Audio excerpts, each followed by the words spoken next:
Det kommer, alltså den sparas på YouTube. Men vi kan ju alltså ja, vill du spela inte eller vill inte spela? Du vill. Ja, vi kommer spara den. Alltså den sparas automatiskt. Ja.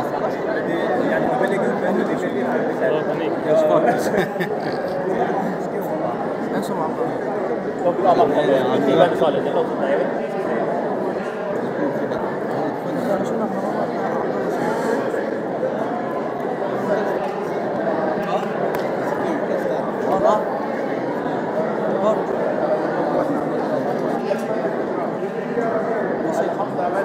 säkert.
Ett. Ja.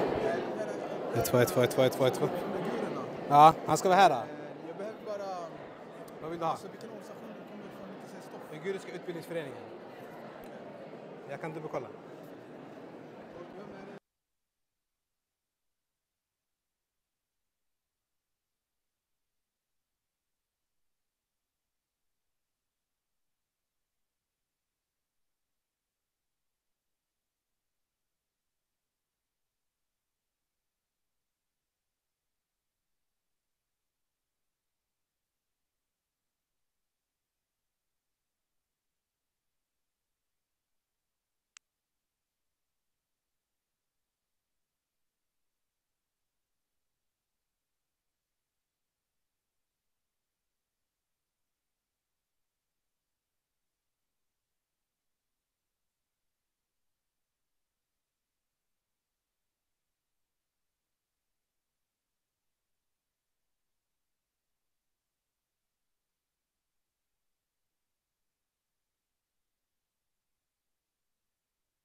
الطالب والمطلوب ما قدر الله حق قدره إن الله لقوي عزيز الله يصطفي من الملائكة رسلا ومن الناس إن الله سميع بصير يعلم ما بين أيديهم وما خلفهم وإلى الله ترجع الأمور يا أيها الذين آمنوا اركعوا واسجدوا واعبدوا ربكم وافعلوا الخير لعلكم تفلحون وجاهدوا في الله حق جهاده هو اجتباكم وما جعل عليكم في الدين من حرج ملة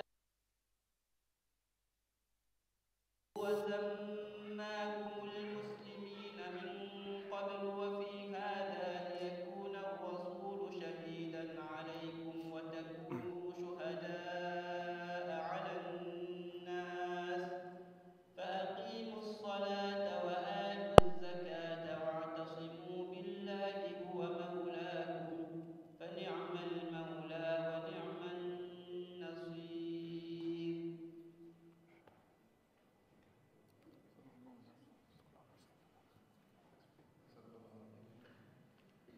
Okej. Återigen, assalamu alaikum wa rahmatullahi wa barakatuh till den här temadagen. Det här är en temadag, extra intressant temadag som arrangeras av Stockholms Moské tillsammans med biståndsorganisationen Muslim Aid. Och jag tänkte så här att jag kommer först, innan jag berättar om programmet och upplägget för kvällen, så vill jag bara säga till er ett par saker som har med säkerhet att göra. Och det är att in case of emergency, som man brukar säga, så finns det liksom flera nödutgångar. Bland annat här framme till er höger sida finns en sån. Så finns det även en sid, när man går in här till vänster, så finns det också en nödutgång.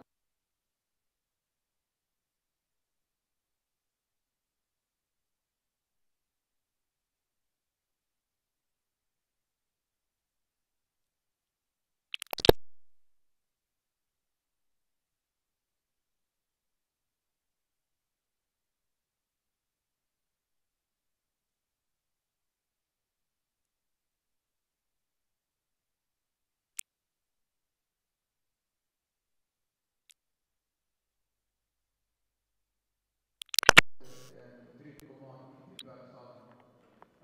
Och så här självklart, då det är något ni undrar över som sagt, så är det alltid helt våra föräldrar sista världens. Så, kvällens program är följande att jag ska försöka ro er i hamn. Mitt namn är Rashid och det är jag som kommer vara er värd idag. Och vi har ett fullspäckat program där vi har bjudit in både nationella och internationella gäster. Från och med 17.40 ungefär fram tills 6:30 så kommer professor Khaled Beydoun tillsammans med både Kitimbwa och Sabuni att ha ett samtal om deras nya bok. Därefter så kommer Ihsan Abdullatif från Uigurernas utbildningsförening för att prata lite om uigurernas situation idag. Och en stor del av Khaled Beydouns bok handlar just om uigurernas situation. Jag tänkte att det kunde vara lämpligt också att förhöra någon som kommer därifrån men också som är engagerad i frågan att berätta lite djupare om vad som faktiskt händer där borta. Därefter har vi en kort paus. Vi kommer servera liksom lättare förtäring, lite fika, kaffe och te. Och för bröderna så kommer fikat vara precis utanför ingången här. Och för systrarna så kommer det bara vara en ordning. Och därefter så kommer Ustadh Mohammed Jehad, som också är ordförande för Moské, hålla en liten kort föreläsning utifrån ämnet idag. Det vill säga den globala islamofobin utifrån ett teologiskt perspektiv. Vi är trots allt en moské. Och den teologiska dimensionen i kampen mot islamofobi är minst lika viktigt som den samhällsvetenskapliga. Så då kommer han hjälpa oss med det. Sen har vi en panel, och i den här panelen så kommer givetvis professor Khaled Beydoun sitta. Men han kommer göra sällskap av imam Sh.Mohammed som är imamen här på moskén. Och en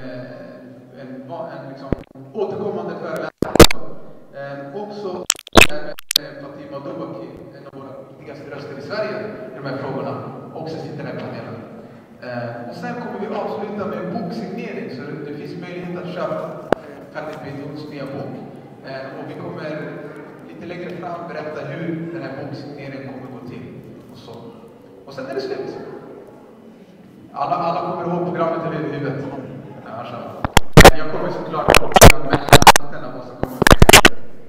Så jag tänker vi kör, och det kommer givetvis vara en frågor och svar under panelen. Så ni kommer få väldigt mycket tid och möjligheter att ställa frågor till våra panelister. Jag kommer inte ställa så jättemånga frågor, utan tanken är att det är ni som ska ställa era frågor. Yes, då tänker jag så här att jag kommer introducera våra två första gäster som kommer komma upp här. And I will take it in English och svenska samtidigt, så vi får se hur det här går. Vi kommer börja med att jag kommer presentera broder Kitimbwa Sabuni. Kitimbwa Sabuni är en person som har varit engagerad i frågor som har med rasism och afrofobi, islamofobi i synnerhet, ganska många. Ett par decennier nu, utan att avslöja hans ålder. Han är också varit talesperson för Afrosvenskarnas riksförbund, jobbar idag för Länsstyrelsen och utbildar människor. Och han är en av de skarpaste public intellectuals, skulle jag säga. Varmt välkommen till Sabuni.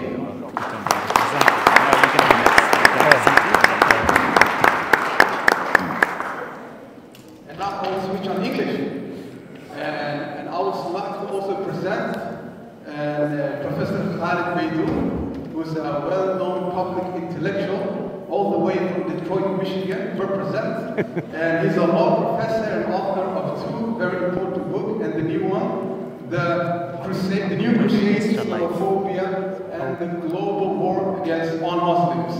And very frightening title, mashallah. And he also a professor at Wayne State University, and also has been associate director at the David J. Keith Center for Civil Rights in Detroit. Warm welcome, Brother Khaled Beydoun. Thank you.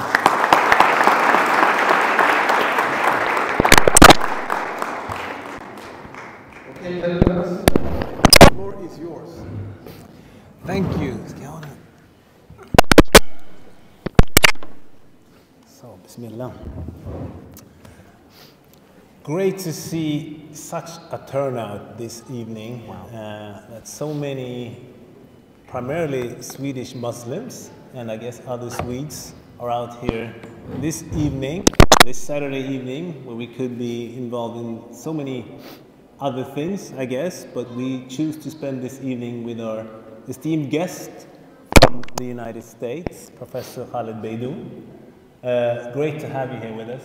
Yeah, thank you so much, brother. Assalamu alaikum wa rahmatullahi wa barakatuh. It's great to be back here in Sweden with all of you. I'm getting over a bit of a cold, so my voice might be struggling, but luckily, us Americans are very loud, so I think I'll power through it.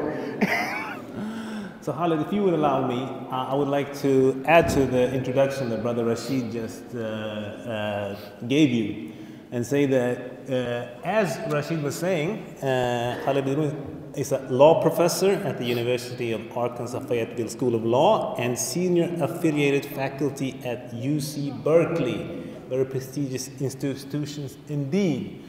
And even more than that, I would consider him a champion for the rights of all people and the dignity of all people. And in that regard, I think he could be viewed as an example and a model to many of us for his relentless work and struggle. And you kind of wonder how you find the time to also be a scholar and produce these books that keep coming out and that are so helpful to us.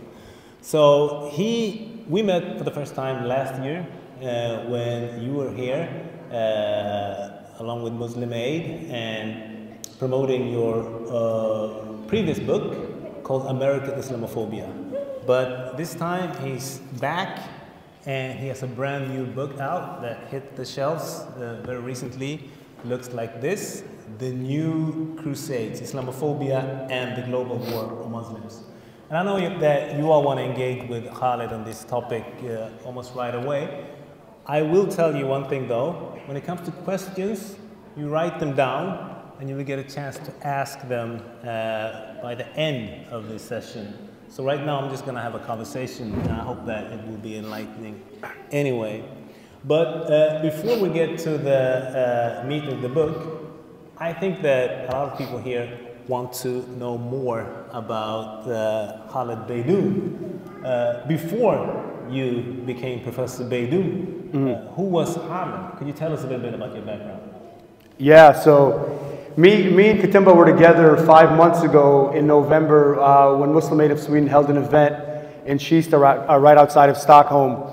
Khaled was a young Muslim kid growing up in Detroit, Michigan. Detroit is home to a very large and concentrated Arab and Muslim American community. You guys might know about Detroit because of Eminem and 8 Mile.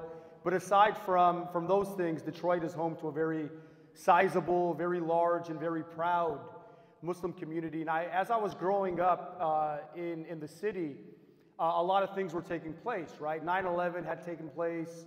Demonization of Muslims was widespread. In addition to that, there was the intersection of the new war on terror, Islamophobia skyrocketing in the United States, and then President Bush saying that you're either with us or against us, and specifically talking about if you're not against Muslims as the bad guys, you're not truly American. But in conjunction with Islamophobia rising in the United States, Detroit was also a setting for considerable issues like anti-black racism, xenophobia. So all these things coming together at a really young age mobilized me to want to not only write about the dignity, the human and the civil rights of Muslims, but the dignity and civil and human rights of all people, specifically marginalized and oppressed people. Am I too loud? Again, I'm American, so I apologize. No, I think it's okay. But I would like to know, did you know right away that you were going to become a scholar? Were you always a keen student, and did you know that this was the way that you would react to some of the issues that you said motivated you to do what you do today? You didn't? Yeah. Did you know that right away that this is what you were going to do? No, I didn't. I was actually, young people in the room, maybe close your ears. I was a lousy student growing up. So the fact that I gravitated towards a career in academia, in many respects still today, is a surprise to me.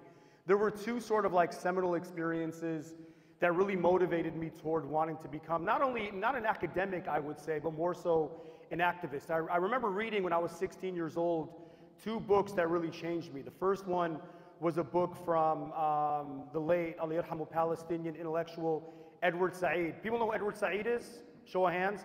He wrote a brilliant book called Orientalism, but I read his autobiography first called Out of Place. And the opening preface to that book was so powerful that I remember the words still today.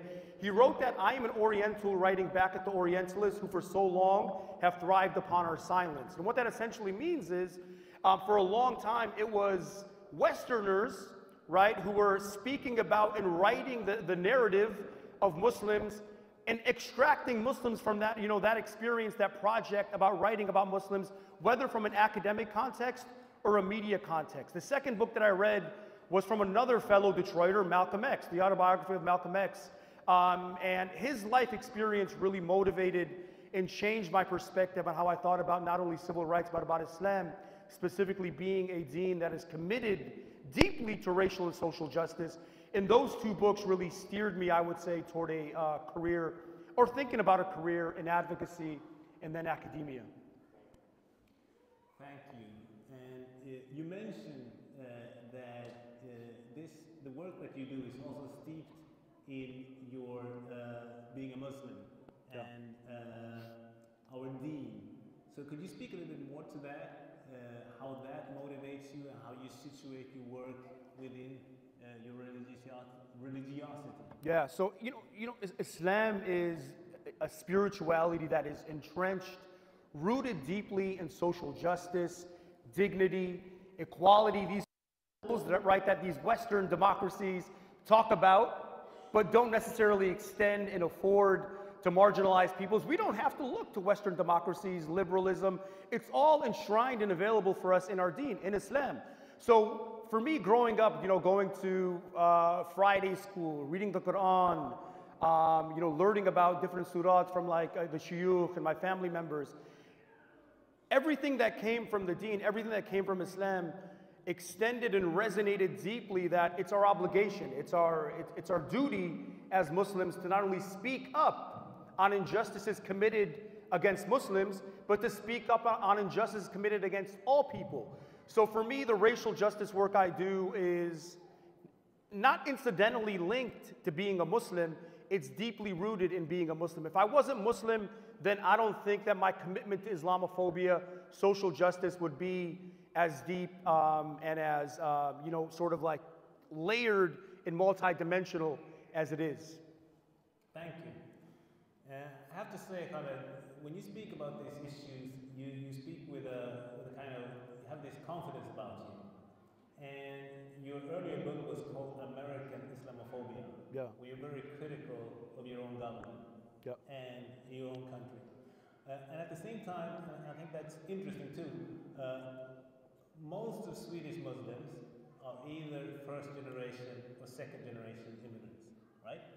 And that kind of plays with your head sometimes, where you feel that, do I really have the right to speak up? Do I really have the right to be critical of this country?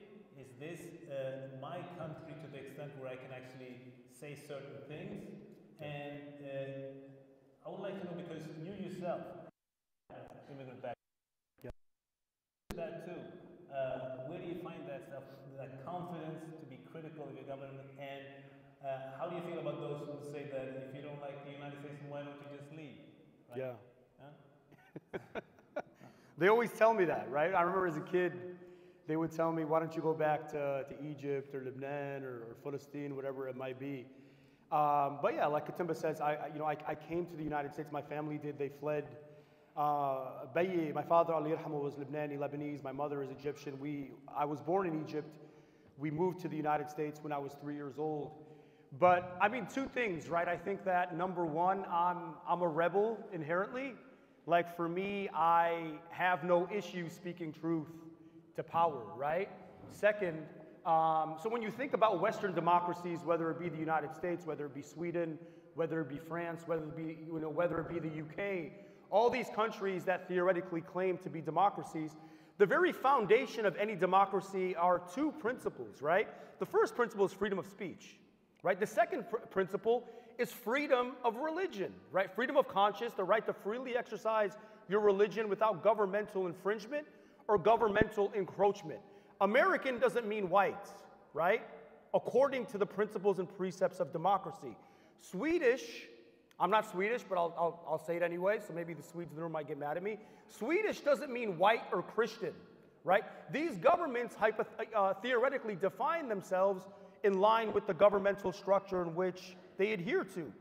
So if the cornerstones of Swedish or American democracies are freedom of religion and freedom of speech, being Swedish and being American is freely exercising your dissent, freely exercising your voice, whether it's a good thing or a bad thing, right? So it's incumbent upon us, and when they tell us, oh, you're not authentically or genuinely Sweden if you criticize the government, point them to the Constitution. If they tell you you're not authentically and genuinely Swedish because you're practicing Islam, because you want to wear a thobe, because you want to wear a hijab, then point them to this free exercise of religion clause, right? The very principles these countries, these democracies are founded upon, right, are these freedoms. So if we're not going to speak up courageously, then who is? I drank coffee before, so sorry if I'm worked up. Yeah, let's work this crowd.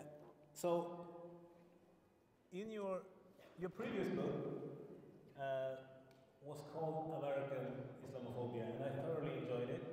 I mean, it's specific to the American experience, American history, and some things aren't the same as in Sweden, and other things are kind of similar.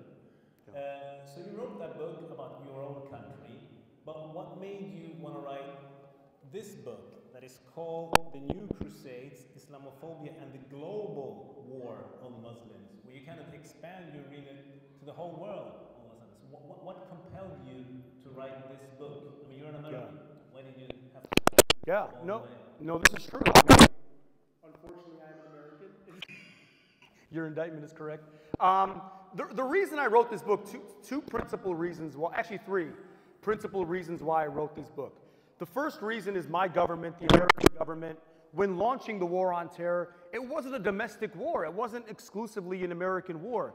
It was called a global war on terrorism, where the United States, the global superpower, the global hegemon, was exporting the law, the language, the lexicon of Islamophobia on a global scale. Right? It was telling foreign governments that you're either with us or against us. So number one, as an American, I was complicit in the fact that this global war on terror was being tested and advanced on a global level. The second reason I wrote this is when I was promoting the first book, American Islamophobia, I had the privilege and the honor to meet Muslims around the world, whether it was Muslims, in India, where in that country we know Hindutva supremacy is manifesting itself in really nefarious forms of Islamophobia. I met people from Kashmir, I met people from Myanmar, from France, from Belgium, from England, from Sweden. I came to Sweden 5 months ago, like when we spoke 5 months ago, I worked with Muslims in Sweden. So in the process of meeting Muslims on a global level, I was learning from Muslims from all these different countries, telling me about how they were experiencing Islamophobia in distinct and disparate ways in their home countries.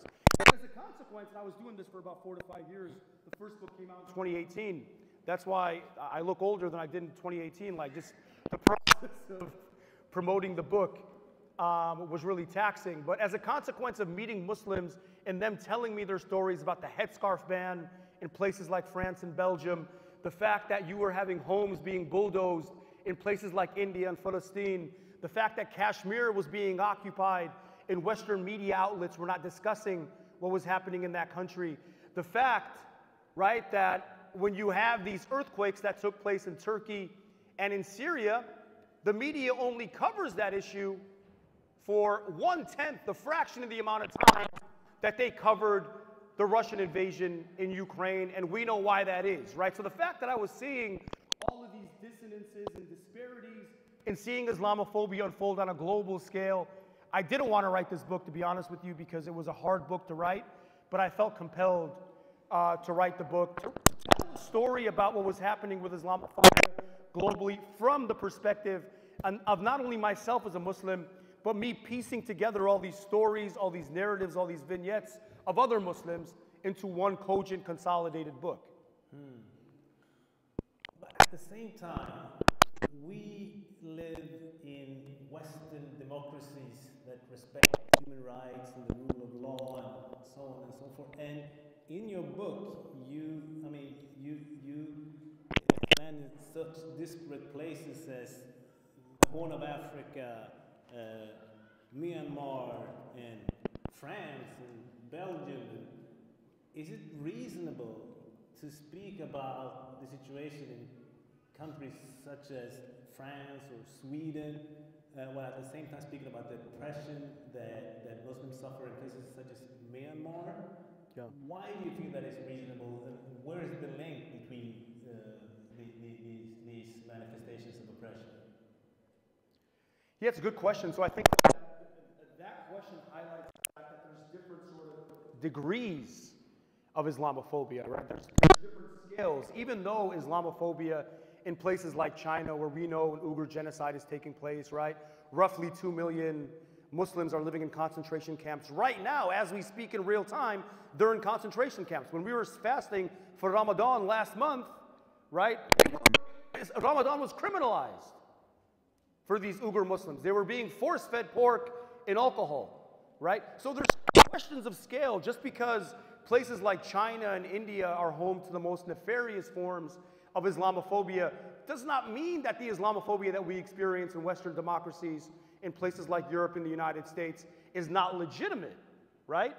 Because these are authoritarian countries which deny and besmirch their rule of law in general. Places like China, right? They don't respect the rule of law. Sweden, the United States, France allegedly respect the rule of law, but are denying these rights to Muslims. Second, I'm not sure if this is the essence of what your question was, but I kind of felt like it was addressing it in tenor at least, is we got it better in Western democracies, so we should essentially put our heads down and kind of go along with the game. And the reason, and that links back to the first question you asked, right? The fact that we have it relatively better than our Muslim brothers and sisters in places like China, Myanmar, Muslim majority countries, Egypt, where I come from. I can't even go to my home country in Egypt because, I tried, because I'd likely be arrested, right? It's no laughing matter, Mohammed, it's true. Right? I have an arrest warrant in India. I can't go to these countries because of the things I've said and the work that I've done. So the fact that we have relatively more freedom in Western democracies makes it a greater obligation for us to speak up on behalf of our Muslim brothers and sisters in countries where if they spoke up, they would land in prison. They would land in a concentration camp, right? In Palestine right now, it's illegal to wave a Palestinian flag, right? If you wave a Palestinian flag, your home will be bulldozed, right? So we have it better, of course we do, relatively speaking. So we have to speak up for our Palestinian, Kashmiri, Indian, Rohingya, Uyghur Muslim brothers and sisters in places where Islamophobia is dire, ominous, and devilish. So you're actually saying that with the relative freedoms and possibility to act that we have in these countries, with that comes responsibility. 100%, and that responsibility comes from two sources, right? One source of the responsibility is external, the fact that our Muslim brothers and sisters are being persecuted and oppressed, globally speaking, and religiously, right? It's wajib, in our deen, it's obligatory for us to speak up on behalf of members of our deen, and members of our faith who don't have the ability to speak up. And second, that obligation to speak up comes from the letter of the law in Western democracies, right? James Baldwin, Kitimbwa, you know James Baldwin is, right? One of my favorite authors, wrote a brilliant book called The Fire Next Time. I highly recommend everybody read that book. He has a beautiful quote. He says in that book, and he's American, he's an African-American intellectual, very prominent during the civil rights era. He wrote that, I love America so much that it's my duty to critique America vehemently and incessantly. Because I'm an American, it is my duty to critique America when it does wrong. And that quote is really prescient and really poignant because it speaks to the constitutional principle that undergirds Western democracies like the United States and Sweden, where it is our duty to speak up when we see injustice being committed, especially against our people. Thank you. So, one of the things about this book, because if we're going to speak up, we need to be well informed. Otherwise, what are we going to speak up about? And this book, when I grabbed it and started to read it, I didn't know what to expect. But it kind of threw me a little bit because, for one thing, this is excellent prose. This is beautifully written. Thank you. It is not the typical academic dissertation or research, I would say, but actually what you do is you center the voices of the victims of Islamophobia. So we meet these individuals by name, and the thing is you also met them, you sat next to them, you spoke with them, and you're not shy about, because that's not typical also of scholars, you insert yourself into the story and what effects it has on you as a human being and so on. So I think it's actually a good way for us to become motivated to speak up rather than just presenting us with numbers and statistics and what have you, or just talking about technical issues regarding the law and what you can do and what you can't do. So this is actually kind of it really speaks to our sense of morals and duty. So are there any particular individuals that in this book that you keep thinking about that are still with you, that you could name or just to give us a sense? Yeah. Yes, so many. I'll start with the young woman on the cover of the book, a 17-year-old Uyghur Muslim girl who's now 18. I met her last year, and actually brothers Mehmet and Kais were at this very conference that we attended for Uyghur Muslim leadership in Istanbul. Istanbul, you may or may not know, is home to one of the largest Uyghur Muslim diaspora communities, and much of their political leadership is also in the city of Istanbul. And when we were there for the conference, this young girl, one of the political leaders for the Uyghur, Abdurrashid, a beautiful brother, who introduced me to young Muslim. She wanted to meet me. She had followed me on social media. I had the chance to sit down with her for a half an hour, and she had shared her personal story with me, and her personal story was so moving to me because she reminded me a lot of my young niece. One of my younger nieces, whose name is Kaukab, actually resembles her in some ways. And when she was speaking to me, she was sharing about how her and her mother, right, had moved to Istanbul from East Turkestan. Xinjiang is what the Chinese call it. When she was 12 years old, they moved over to Turkey, and the last time she had seen her father is when she was 11 years old.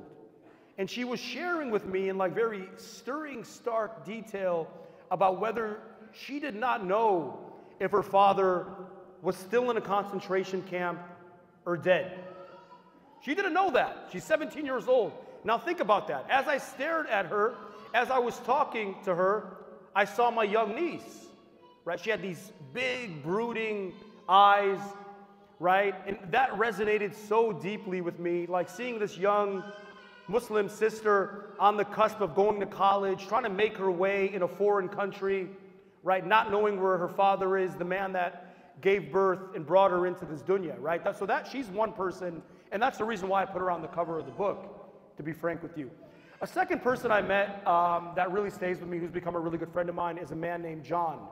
He was a white American soldier who had served in the war in Iraq, right? Came from a very poor white working class community. He had no job opportunities. Detroit is a very blue-collar, working-class city. It's not a wealthy city. So when you guys think of the United States and think about Hollywood and Manhattan, Detroit is the opposite of that, right? It's ugly, it's gray, it's rainy, not a pretty city. So he came from a very poor, working-class white community, and he had no other choice.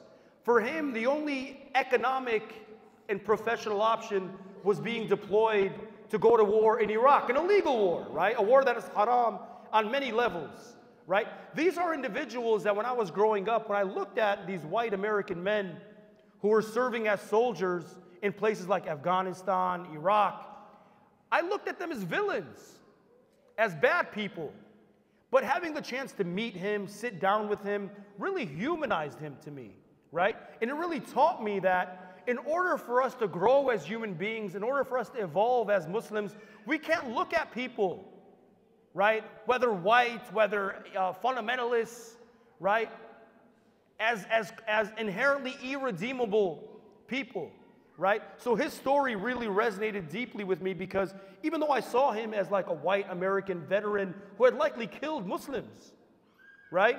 He pretty much had the same life trail as me. I just lived on the opposite side of the tracks, right? I was brown, Muslim, living in a black majority part of the city. He was white, no options. Alhamdulillah, by some stroke of luck, I ended up in college. I don't know how, still, right? He had the same misfortunes in many respects, and he had no other option but to go to war. So I think a big part of being Muslim, to be honest with you, especially in this political climate, is two things: to have rahmah, right? To give people a second chance, right? And to know that everybody is worthy of forgiveness. And his story really highlighted those two things for me.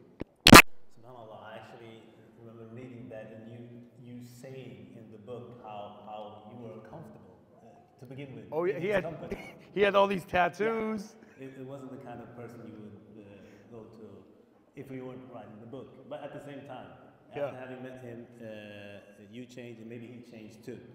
Anyways, I would like for us to come closer to home, to Sweden, and to begin with, having been to Sweden now for the second time, and I know that you've also inserted yourself a bit in the debate around certain issues that has to do with Sweden. Yeah. So what would you say, are there any differences between the way Islamophobia manifests itself in the United States and Swedish or European Islamophobia? And what would those differences be? Yeah. No, great question. I learned immensely from my last trip about Islamophobia in Sweden. I mean, before I came here, to be honest with you, and learned about these Sweden Democrats, rising xenophobia and Islamophobia here in this country, I kind of had this very pristine, utopian perception of Sweden as being a racially and religiously multicultural country. That's kind of the You wanted to live there. I wanted to move, especially with all these, great social welfare programs that you guys have, right? Taxes are quite high, though. But no, I mean, it was really sort of, it rattled me, but it also wasn't surprising because I was familiar with how European populism was spreading and how fascism was spreading. And the fact that, the rise of this new Sweden Democrats Party, had sort of capitalized on Islamophobia as a way to generate momentum. That's kind of the same playbook as populists in France, Spain, the United States. So it's the same, kind of like general theme, and it's a theme that I address in this book. I think one really instructive difference is that in the United States, not entirely, but the gist of Islamophobia is generally driven by white supremacist, Christian evangelical elements, right? Who view Islam as a rival civilization or don't view Islam as a legitimate religion at large, right? That's the perception of people like Donald Trump, the Tea Party, various other elements. In Sweden, it seems to me that secularism here is the principal driver of Islamophobia. The idea that individuals who freely exercise and express their religion, and Muslims, us as a people, we're very expressive of the fact that we're Muslims by way of behavior and practice, praying 5 times a day, coming to the masjid on Jum'ah. Our sisters wear hijab and other iterations of, expressing their Muslim identity. So we conflict with the portrait that these secularists in places like Sweden want to construct for the nation, right? In places like France, it's a similar story. So what's really instructive is that secularism as a driver of Islamophobia signifies that Islamophobia not only rises from the right, political conservative elements, it can also rise from the left as well, right? Because the leftists are generally the champions of secularism. So as Muslims on a global level or on a domestic level, we have to be mindful, right, of the fact that anti-Muslim animus, anti-Muslim bigotry, Islamophobia, whatever it is you want to call it, is not exclusive to the left or right. It can come from both sides. I know a lot of Muslims in this country, I mean, not only in this country, but in the United States now, are smitten with Republicans. They kind of find themselves to be new conservatives and new Republicans for a range of social issues, right? But I oftentimes tell them, like, hey, don't get too comfortable with these Republicans, right? Because these Republicans, number one, don't view your religion, Islam, as a legitimate religion. And second, right, if you're Arab, if you're black, right, if you're Asian, if you're anything non-white, they don't feel comfortable with you. Even if you are a white Muslim, the fact that you become Muslim erases your whiteness in many respects to these conservatives. So I think those are some of the key distinctions with how Islamophobia sort of percolates in places like the United States versus Sweden. Wow. And you know that image of Sweden that you had, I think that sometimes to Swedish Muslims, that image is still with us sometimes. We don't even realize how fast things are moving in this country until we make that comparison with other countries. A lot of people are shocked to see that in Sweden, the second largest party in parliament is the Sweden Democrats, which is actually rooted in neo-Nazism and has embraced Islamophobia as part of their party platform. And it's the biggest single party among white males. So that's how mainstream it's become. And what we have here today in this country is a situation where we see that the agency and participation are restricted, while at the same time the boundaries of Muslimness, how you can be a Muslim, are being policed increasingly by the state and by other institutions too, such as the media and what have you. I know you're going to talk about this later, but we have to call this process extremization, where people are deemed to be extreme, like beyond the pale, so they can't be part of the mainstream conversation anymore. And we have more Muslims who are in that situation, who used to be able to speak up, be heard, and have a platform. And even this mosque that we are in, there used to be a time when it was really part of the mainstream, right? There used to be a time when our Prime Minister would say, Mubarak, things of that nature, and they don't anymore. And even when they have something to do with us, like in this mosque, they used to come by the front door, like a decade ago, Now they walk in through the back. Because they want to solicit the help of the Muslims to deal with some kind of tension that has to do with Quran burning or whatever. Then they come. They're coming through the back. So we're being extremicized, so to speak. And for us, the question for us is how do we navigate this? Should we moderate ourselves so we don't find ourselves in that extreme camp, according to them? Or should we challenge this? What would you say is the way forward? Yeah, well, I think that you should never abide by terms that are assigned for you to lose, right? So this whole notion of moderate Muslim or moderate Islam is an inherent oxymoron. Do they ever talk about Christianity with this qualifying term? I mean, is there a moderate Christianity? Is there a moderate Judaism? Is there a moderate Buddhism? So what makes Islam exclusive that we have to moderate ourselves and essentially tone our religion down to be palatable to the Swedish, American, or any other government, right?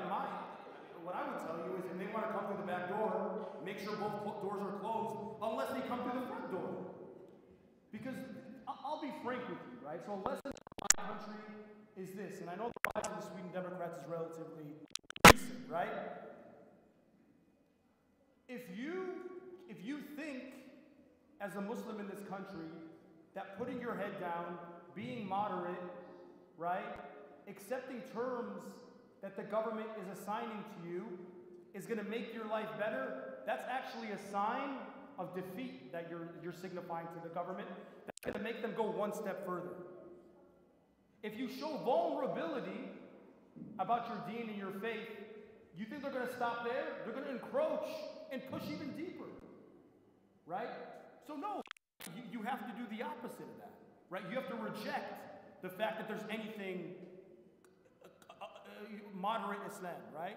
The fact that they already view our religion as inherently extremist and radical, right? Without us doing or saying anything, right? So we have to be combative, we have to be rebellious, right? And we have to engage the public debate, you know, very courageously to say that, you know, these boundaries that you're creating are bigoted, right? They're Islamophobic, and they need to be redrawn because as Muslims in Sweden, as Muslims in the United States, we have as much claim and legitimacy to be here as anybody else. And I think that's the position that, you know, again, Swedes, French people, Americans have to have. And it might come, I'll be frank with you, it might come with some challenges in the beginning. But the long-term investment for our children, inshallah, will have the benefit. Would you believe that there are actually Muslims in this country who have embraced that badge, moderate Muslim badge? They call themselves moderate, and as opposed to others around here. And then, funnily enough, they do something or say something, and then the very same people that they wanted to align with say that no, you're no longer moderate, you're an extremist because you said this, and because the boundaries of how you can be a Muslim are steadily narrowing. But I'm gonna finish up with a question or a challenge to you, and it's that. So you've written 2 books now, and they both have Islamophobia in the title, and Islamophobia is your scholarly topic. And at the same time, in this country, we have some leading scholars on the topic of radicalization, as it is called. And at least one of them is called Magnus Ranstorp. And he argues that Islamophobia is a made-up concept by Muslim Brotherhood affiliated thinkers, and they use it to deflect from their Islamism and making Muslims feel as victims in Western countries where they're actually treated very, very well, and that's actually part of their strategy of infiltrating institutions and making people feel sorry for themselves, but also disintegrating society when Muslims feel that they're not given the same rights as others. What would you say to that? Islamophobia, made up. What's his name again? Magnus Ranstorp. He's only one of them, but he's actually quite well known. around the world. Yeah. Well, he's an idiot, right? I'd say that to him, and if he was here, I'd say that in his face, right? If Islamophobia is a made-up term, right? How do you explain, you know, what's happening in India, right? With Hindutva supremacy and the bulldozing of mosques. What do you call the Muslim ban in the United States? What do you call the fact that an Israeli government can bulldoze entire villages and make homes and replace Palestinians with Zionist settlers from Russia? You know, how do you explain the headscarf ban, the niqab ban in places like France? How do you explain what's happening here in Sweden with the shuttering of Islamic schools and the fact that children are being stripped from their parents for the most negligible, trivial reasons, right? And this whole narrative of playing the victim card is idiotic. This is the problem with these I can't say his name, but I can't pronounce it. But there's tens and thousands of men and women like this clown, this idiot, who say these things, and they're not very smart, right? But they're elevated by these media outlets who give them platforms, and then as a consequence of them having platforms, they become prominent and they become famous. So the first thing I'd say to him again is, number one, you're an idiot. Number two, right, you would never be able to have a legitimate conversation on whether it be Islamophobia, racism. I mean, we all know, right, when it comes to anti-black racism, they say the same thing. When it comes to xenophobia, they say the same thing. You're playing the victim. So does this playing the victim card mean that these atrocities that are being inflicted against real people are non-existent? Right? So this is the issue, is the popular discourse on issues like Islamophobia are being debated and dictated by, again, clowns and idiots, right, who are given platforms by Western media outlets because it serves their ratings and it serves their political purposes. So that's what I tell them. Thank you very much. Professor Beydoun, our time is up for now, so I'm looking forward to hearing more from you in one of the next segments. Thank you very much. Thank you, brother. Thank you. Are we getting questions? No, we actually need to leave the stage, and then we're going to have this brother is going to put this in a spiritual frame, and then you're going to be in a panel with some brothers and sisters, and that's when they're going to ask the questions.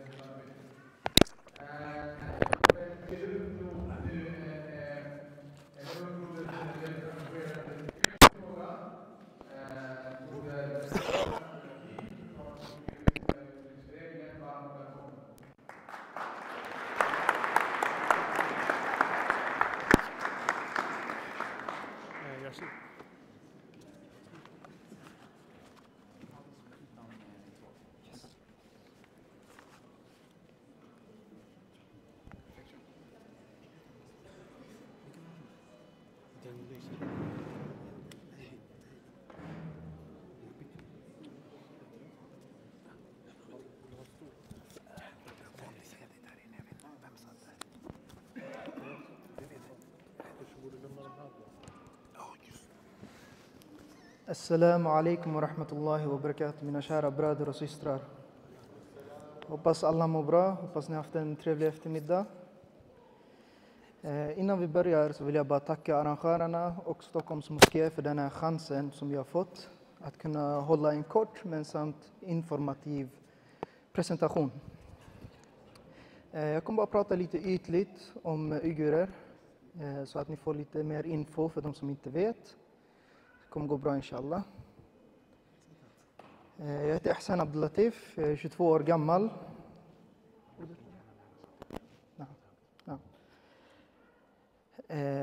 Jag är uigur, jag är född i Östturkestan, eller som kineserna kallar, Xinjiang. Jag kom till Sverige när jag var 6 år gammal. Jag kom hit sist av min familj. De var tvungna att fly tidigare, jag var kvar med släkten. Jag kom hit med hjälp av ett bolag i Kazakstan. Och de flesta som sitter här är antingen första eller andra generation invandrare. Så vi alla har våra problem. Men speciellt som uigur, jag hade inte vissa problem som andra hade. Mitt problem var att som uigur, ingen visste vem jag var. Jag var identitetslös. Och det är någonting som många uigurer går igenom och känner igen sig i. Jag kan prata mycket om mig själv, men jag har bara 15 minuter. Så. Vilka är uigurer? Uigurer är ett turkfolk som har sina rötter i hundarna från Asien, Mongoliet, Sibirienområdet. Befolkningen är är en muslimsk majoritet på ungefär 15 miljoner. Och alla som bor i självaste regionen i Östturkestan är inte uigurer. Det finns både kazaker, uzbeker och kirgiz. Så det är lite av en mix. Regionen heter numera Xinjiang efter 1949. Det blev officiellt då. Efter att uigurerna inte kunde få sin frihet. Vårt språk är gammalturkiska med väldigt mycket blandning av persiska, ryska samt kinesiska. Då landet ligger mitt i den gamla sidenvägen. Så vi har väldigt mycket influens från olika kulturer.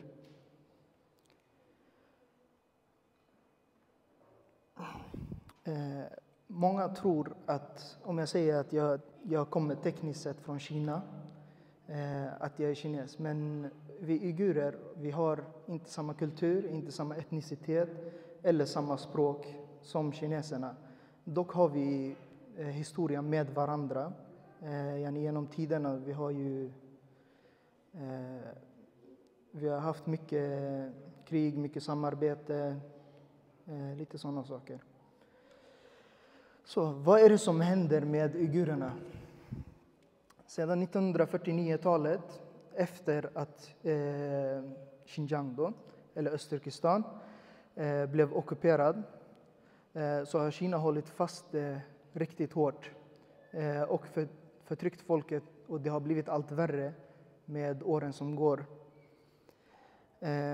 Det kom en vändpunkt som jag är säker på att alla vet, 2001, 11 september, när USA, eller efter 11 september, då när USA gick i krig mot terror. Och då tog Kina chansen att terrorstämpla men många grupper i Östturkestan som ville ha frihet. Så innan krig mot terror så var vi inte terrorister, vi var separatister. Sen blev vi terrorister. Så de tog den här chansen och fick support från ledaren av den fria världen, Uncle Sam, USA.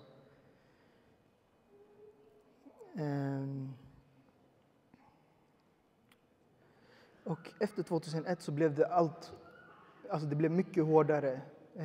Det blev mycket svårare, till exempel att gå runt med ett skägg, eller gå runt med muslimska kläder, eller gå runt med sjal, eller allt som var muslimskt var svårt att kunna utöva.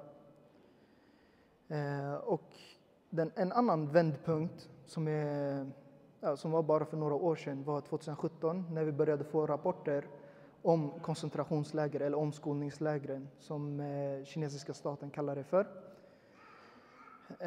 Och när de här rapporterna började komma in så fick vi reda på att det var massarrest överallt i hela regionen. Och det beräknas med att 1-2 miljoner blev arresterade, majoriteten uigurer, men även kazaker och uzbeker. Och staten kallade omskolningslägren, men det är bara ett finare ord för koncentrationsläger. De här lägren var precis som i andra världskriget. Det var tortyr, det var våldtäkt, det var humanitära experiment, olagliga humanitära experiment.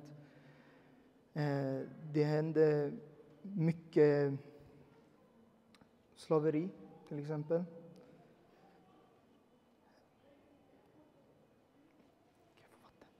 Vatten.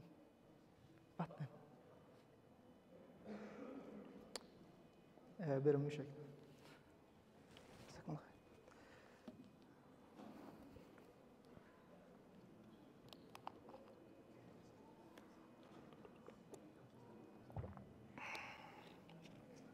Så i de här lägren så pågår det tortyr, hjärntvätt, våldtäkt och experiment och slaveri har jag sagt. Och tvångssterilisering. Sen 2010 ungefär så har antal barn som föds per kvinna sjunkit drastiskt. Och nu är det under en punkt för att ett samhälle ska kunna hålla sig stabilt. Med andra ord så håller uigurerna på att dö ut. Sakta men säkert. Och det är inte bara koncentrationslägren som vi har. De som inte hade tur och inte blev skickade till koncentrationslägren var under kinesiska regimens öga 24/7. De har fortfarande väldigt avancerade kameror som känner igen ansikten och vet exakt vem som är vem, vad de har gjort, var de bor, vem deras släkt är, vilken typ av blod de har, vad de gjorde igår, vad de åt i morse. Så det är väldigt stenhårt. Och de har en policy som vi i den fria världen inte kan tänka oss. Jag tänker att varje kvarter i till exempel Rinkeby, Tensta, där det är lite mer drabbade områden, har poliskontroller. Inte patruller, kontroller. Ni blir stoppade, de ska kolla igenom er, visitera er, förhöra er. Och det här mycket av många av de här uigurerna som inte sitter inne i lägren går igenom. En annan policy som jag vill verkligen att ni tänker efter är om ni har bröder eller en pappa blir arresterade, antingen skickad till fängelse eller någonstans, och så skickar staten en man i ett hus med bara kvinnor, och med största sannolikhet så är de muslimer. Så ni kan bara tänka er eller föreställa er vad som kan hända bakom dörrar. Det har kommit rapporter om sexuella trakasserier och våldtäkt då det finns ingen som kan skydda dem. Så det här är någonting som jag verkligen vill att ni tänker på. Det här var lite kort om vad det är som händer. Det finns väldigt mycket mer, men det kommer bli för långt. Och varför händer det här? Det finns några anledningar. Jag kommer inte nämna så mycket religion.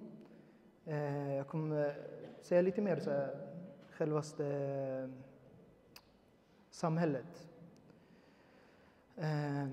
Det är överbefolkning i Kina.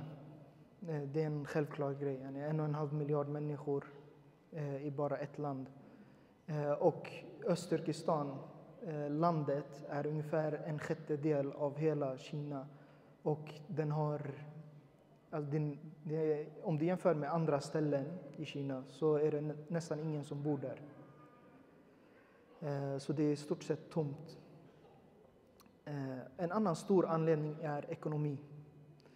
Östturkestan är ett land som är väldigt rik på naturresurser som olja, gas, naturgaser och andra värdefulla mineraler som guld och silver. Men även marken är väldigt viktig då ungefär 1/3 av Kinas bomull som de exporterar kommer från 1/6 av landet, vilket är väldigt mycket pengar. Och som sagt, landet ligger väldigt centralt i Asien. Så landet är en bro att kunna ha handel med en massa olika länder. Så det är väldigt mycket pengar som flyter igenom Östturkestan. Som till exempel från Kaspiska havet så har Kina pipelines som de hämtar från Kaspiska havet in till Kina, och de här pipelines åker igenom Östturkestan. Och utan de här, Kina, de behöver redan väldigt mycket energi för att kunna funka. Så det här är en viktig livslinje för dem. Men sen så har de 3 andra livslinjer som kommer från Östturkestan. Den euroasiatiska landbron, det är mellan Östturkestan och Tyskland och Europa. Så det är väldigt mycket handel där. Och den kinesiska turkiska korridoren, väldigt mycket handel, olja, gas som flyter igenom. Och även den kinesiska och pakistanska korridoren där det sker väldigt mycket handel. Så det är väldigt mycket ekonomiskt som allt det här händer. De vill ha kontroll på uigurerna som de klassar som separatister och terrorister. Där det är ett oroligt område. Den sista anledningen som jag skrev är att det är en buffertzon. Det är väldigt stort, det är väldigt tomt, det är bergigt, det är ökigt, det finns platt, det finns alltså mängder av olika miljöer. Så det funkar som en väldigt bra naturlig buffertzon mellan till exempel västvärlden eller Ryssland om de skulle hamna i krig med Kina. Och till slutligen, vad kan vi göra åt det? Som individ så kan man till exempel sluta köpa deras produkter. Det kan vara svårt, men om man har viljan så det finns ett sätt. Och det finns väldigt många butiker som man ska vara försiktig om man handlar i. Till exempel H&M. Det har bevisats att de använder uigurisk slavarbete för deras produkter och kläder. Zara till exempel. Även skor. Det är bara att kolla vart de är gjorda. Om de är made in China, då är det bäst att hålla sig borta. På ett eller annat sätt så leder det tillbaka till slavarbete från uigurerna. Ni kan alltid lägga upp på sociala medier, sprida ordet, sprida det som händer för de nertystade uigurerna. Man kan vara med i våra demonstrationer, protester. Vi brukar hålla dem till exempel utanför kinesiska ambassaden eller här vid Kungliga palatset. Så inshallah, jag kommer se lite fler personer till nästa demonstration. Det var allt för mig. Jazakumullah khair.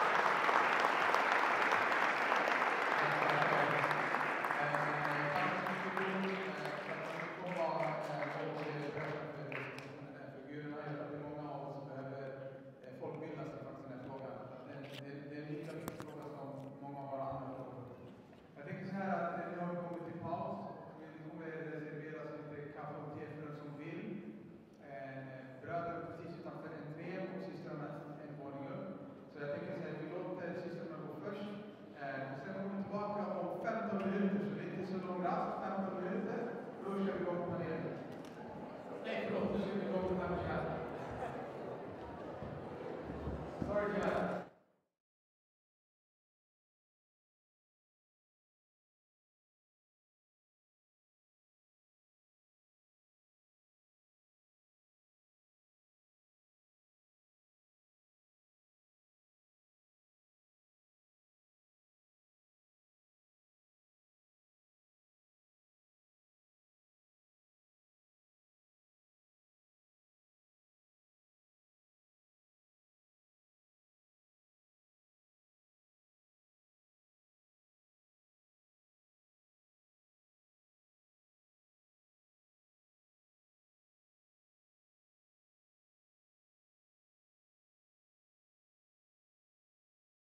Bismillah, alhamdulillah, wa salatu wa salam ala rasulillah. Ärade syskon, assalamu alaikum wa rahmatullahi wa barakatuh.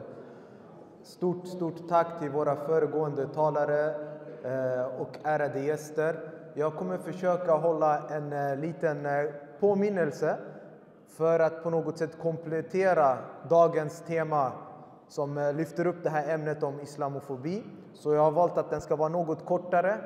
Och inshallah så ska jag försöka hålla mig till tiderna, för det brukar vara min utmaning.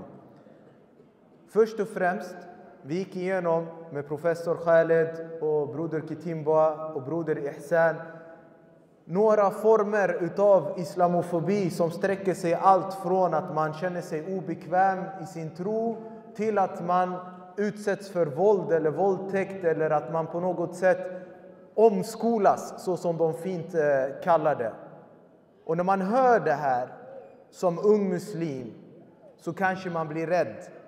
Så kanske man på något sätt vacklar i sin tro. Man kanske på något sätt ifrågasätter om det här är rätt sak att göra. Och jag vill bara säga att när vi hör sådant så är det jätteviktigt för oss som muslimer att veta att det finns en viktig princip. Det här är tyvärr inte något nytt. Det här är något som sträcker sig väldigt långt tillbaka. Det här är på något sätt ur ett islamiskt perspektiv förväntat. Redan från vår stamfader Adam så fanns det en motpol, en hatare, Iblis, Shaitan, som ville få honom att falla och ville manipulera honom så att han inte behåller sin muslimska identitet. Och vidare så lyfter Koranen upp flera berättelser om profet efter profet som på något sätt har fått uppleva samma mönster. Mönster utav folk som vill förtrycka eller begränsa dessa profeters rätt att utöva sin tro och anropa Allah utan att sätta någon vid hans sida. Så vi ser exempelvis profeten Musa a.s. vars berättelse upprepas väldigt många gånger i Koranen, och vi ser hans motpol och hatare farao. Och vi vet exempelvis profeten Mohammed sallallahu alaihi wasallam och hans motpol som var Quraysh, hans egna stamfränder och vänner, som respekterade honom innan han var muslim. Men så fort han blev muslim så blev han exkluderad. Och jag tror broder Kitimbwa nämnde att, eller broder Khaled nämnde att till och med vita, när de blir muslimer så på något sätt förlorar de sin vithet för att de har antagit islam. Och det är samma sak med profeten Mohammed sallallahu alaihi wasallam. Han hade en väldigt hög status bland sina stamfränder innan han blev profet. Men så fort han blev profet så fick han känna trycket av motpolen. Och det här säger jag för att vi måste på något sätt vara medvetna om det. Vi måste förstå att det hör till. Vi kommer prövas i vår tro.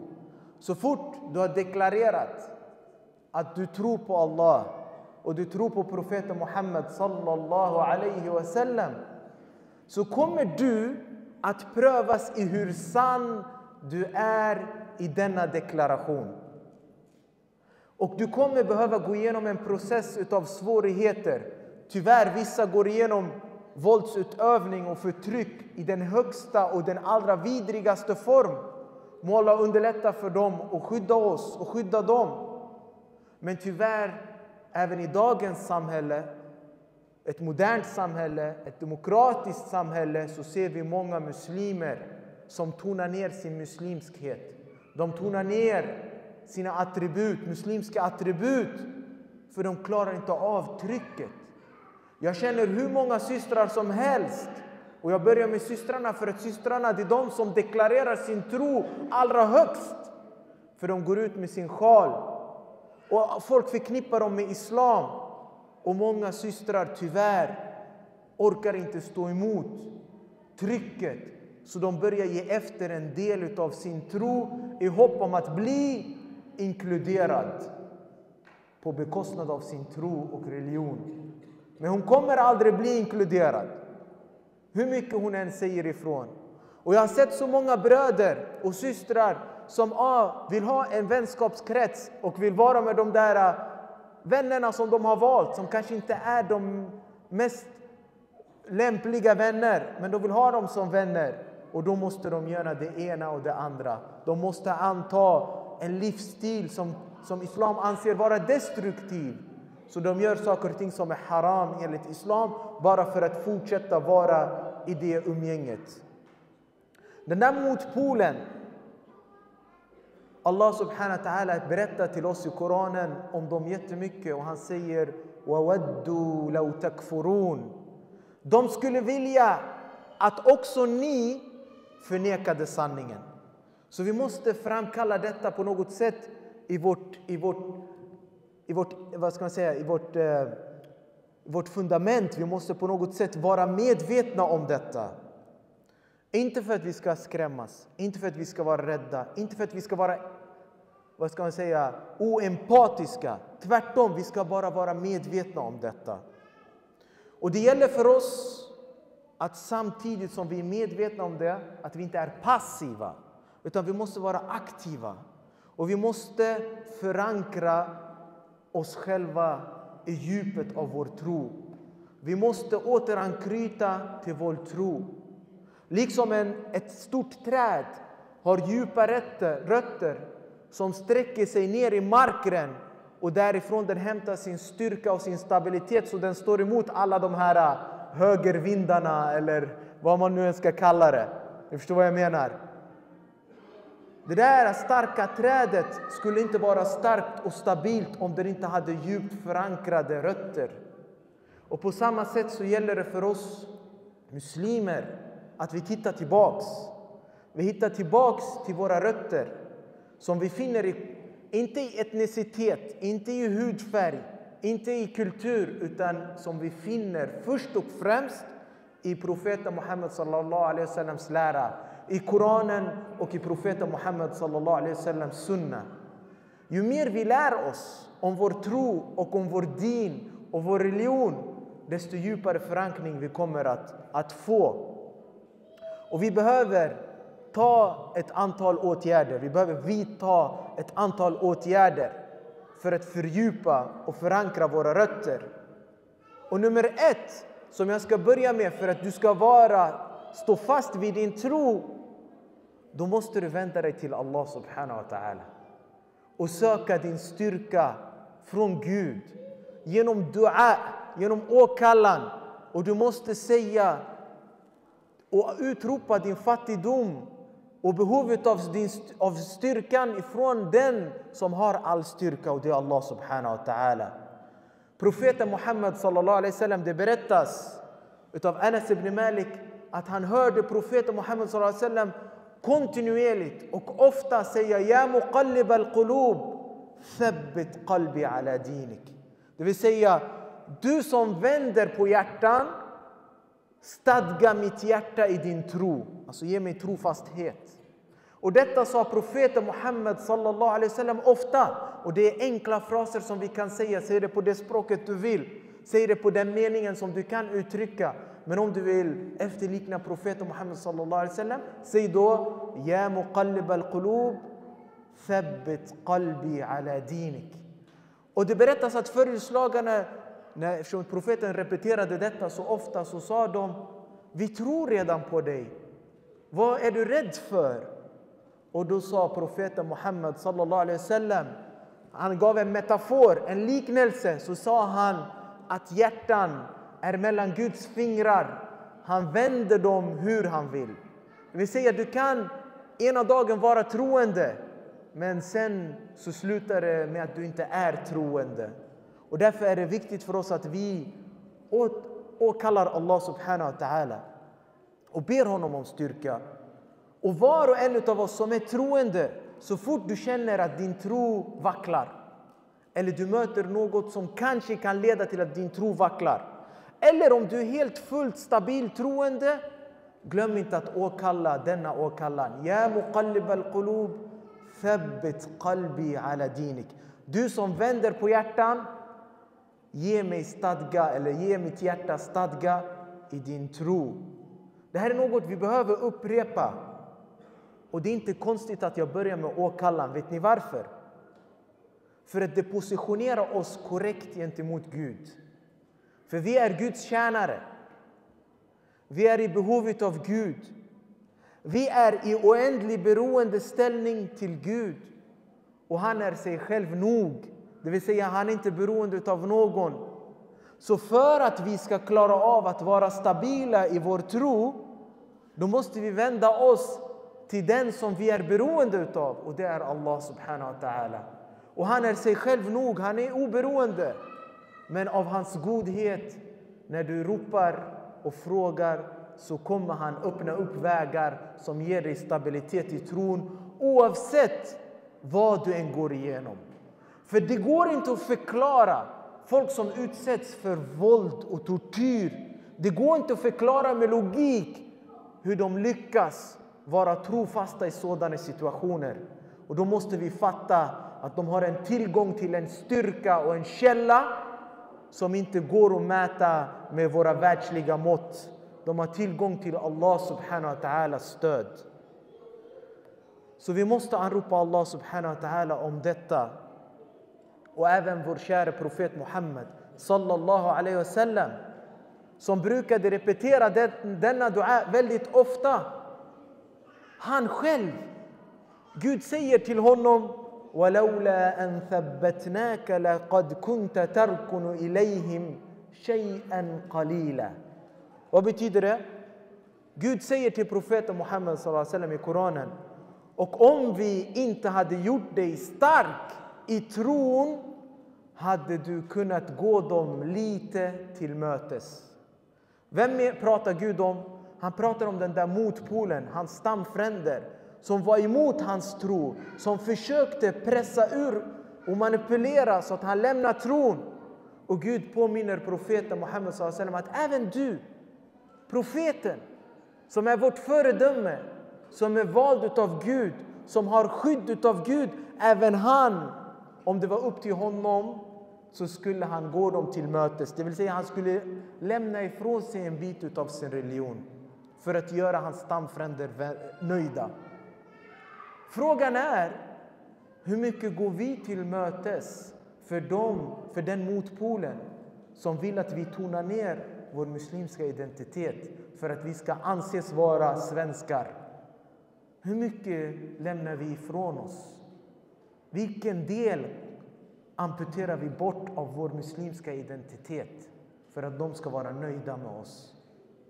Vi måste finna styrkan i vår relation till Allah subhanahu wa ta'ala.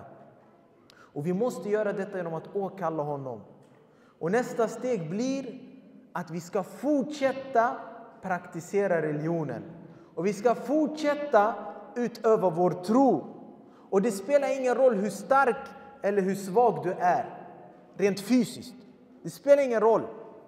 Om du tillämpar religionen, då kommer du få en styrka som ingen tyrann kan knäcka. Även ifall de lyckas temporärt, men så kommer de aldrig att knäcka din tro. För din tro är en produkt som Gud har gett dig. Inte du själv. Den är från Allah subhanahu wa ta'ala. Och därför ger profeten Mohammed sallallahu alaihi wasallam i sin hadith, som Abu Huraira radiyallahu anhu återberättade, att profeten sallallahu alaihi wasallam sa: Badiru bil a'mali fitanan ka qita'a al-layli mudlima. Det vill säga, gör goda handlingar. Det vill säga religionens påbud. Gör det vad religionen kräver av dig. Gör dessa goda handlingar innan prövningar, mörka som natten, kommer. Det vill säga något förfärligt. Må det vara förtryck, må det vara att man exkludering, prövningar mörka som natten, där en person vaknar troende men går och lägger sig som en kafir, det vill säga en som förnekar sanningen. Och en person går och lägger sig troende men vaknar kafir. De säljer sin religion för någon del utav det världsliga. Och så märker profeten Mohammed sallam, hans uttal, det är som om de passar alla tider och alla lägen. Han definierar det inte. Utan han säger för någon del utav det världsliga. Och då gäller det för oss att vi reflekterar och försöker tillämpa det i vår vardag. Vad utav det världsliga har jag köpt genom att ge bort en del av min tro? Fråga dig själv. Och gör om din analys. Och fatta det rätta beslutet. Se till då att göra som profeten Mohammed sallallahu alaihi wasallam sa. Gör goda handlingar. Det vill säga de här goda handlingarna, de kommer skydda dig. De kommer stärka dig. De kommer få dig att vara trofast. Och det kommer inte gå att knäcka. Och det första vi behöver göra, mina syskon, det är att förstå vår religion. Lär dig om din religion. För det kommer vara din största källa till styrka.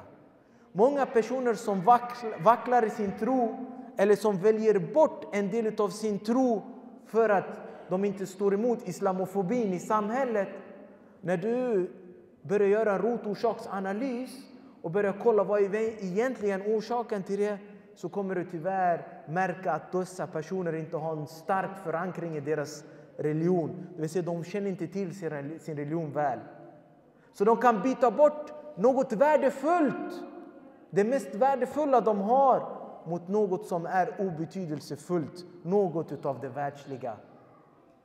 Så första steget, mina vänner, det är att låta oss förankra vår tro genom att lära oss mer om vår religion. Nummer 2, genom att tillämpa och hålla fast. Nummer 3, genom att förädla och fördjupa vår kunskap. Nummer 4, genom att förmedla budskapet vidare. Genom att du själv ska vara en stöttepelare för andra. Jag vet att folk som sitter här, mashallah, ni har hjärtat fulla av tron. Hjärtat som längtar till Allah subhanahu wa ta'ala. Men era vänner utanför dem, ni behöver vara deras stöd. När ni ser systern vackla i tron, ni behöver vara stödet. När ni ser brodern vackla i sin tro och ge efter, ni behöver vara stödet. Ni behöver vara ambassadörer. Ni behöver vara budbärare. Och ni behöver stötta de andra så att de fortsätter i samma spår. Och Allah subhanahu wa ta'ala säger i Koranen: وَلَوْ أَنَّهُمْ فَعَلُوا مَا يُوعَظُونَ بِهِ لَكَانَ خَيْرًا لَهُمْ وَأَشَدَّ تَثْبِيتًا. Det vill säga, det skulle vara för deras eget bästa om de gjorde vad de uppmanades att göra. Gud säger det vore för ert eget bästa och ifall ni gjorde det ni uppmanades att göra, det vill säga uppfylla religionspraktiserande. Och det skulle ha stärkt deras tro, säger Allah i sura 4, vers 66. Så ju mer vi tillämpar och står fast vid våra principer, desto mer stabilitet i tron som vi får. Så jag kommer inte bli mer stabil och jag kommer inte överleva med min tro när jag börjar plocka bort bitar som om det är pusselbitar som jag kan välja och vraka bland. Utan du måste hålla fast vid religionen. Och ju mer du håller fast vid religionen, desto mer du stärks i din tro så som Gud lovade. Nummer 3 av vad jag säger. Första var åkalla. Nummer 2 var praktisera. Och under praktisera hade jag 4 punkter. Nummer 3, umgänget. Umgänget, och jag touchade det lite. Ni behöver ett gott umgänge som stärker er, som stöttar er, som gynnar er trosutövning. Och håll er borta från det umgänget som drar er ner och som får er att känna er, alltså ni tappar er självkänsla, eller att ni blir på något sätt osäkra, så att ni börjar ge ifrån er tro så att ni passar in i det umgänget. Ett sådant umgänge är destruktivt för din tro. Den förstör din iman. Välj bort dem. Om de inte kan acceptera dig för din tro och för din identitet, är det då vänner värda att ha? Eller istället vill du söka vänner som stärker din tro och accepterar dig för den du är?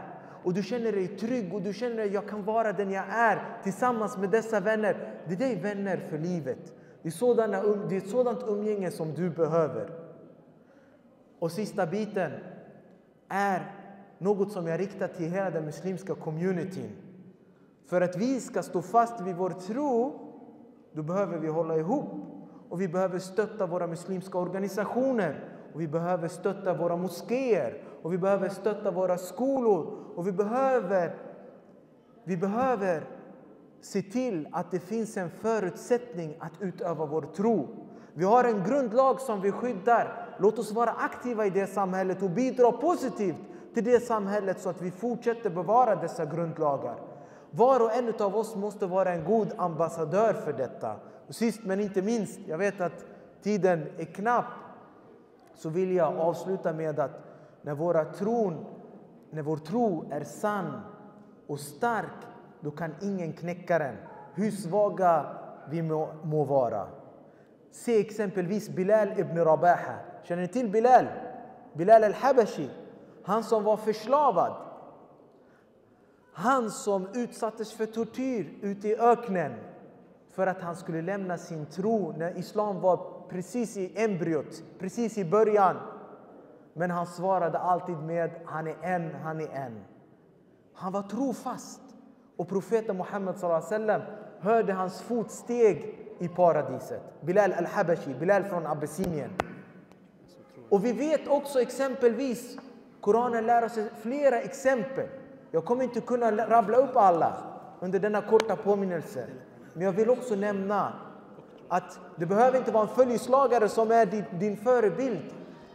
Det kan vara folk som har gjort fel, men som är trofasta. Se exempelvis trollkarlarna. Faraos trollkarlar. De nämns ofta. I ena stunden så samlades de för att upphöja farao och för att knäcka profeten Musa alaihissalam. Men så fort de insåg sanningen så vände de sig emot farao för att bevara det de såg utav sanningen, för de insåg sanningen. Och farao hotade dem och han sa, jag kommer lemlästa er och jag kommer korsfästa er. Hur kan ni lämna tron? Det här måste vara trollkarlen som har lärt er. Och de syftar på Moses, som om de har gjort en komplott. De vägrar tro att folk kan anta islam. Men trollkarlarna sa, faqdi ma anta qad. Innama taqdi hadihi al-hayat ad-dunya. De sa, besluta vad du har satt dig i sinnet. Det vill säga, gör vad du vill. Gör vad du vill. Det enda du kan besluta om är det som rör livet i denna värld. Trofasthet. Hur mycket de än försöker trycka så att du lämnar din muslimska identitet, de kan bara besluta i denna värld. De kan inte skada mer än så. Men du behöver din tro för att klara dig i det nästkommande livet. Då kommer de inte ha någon makt eller påverkan alls.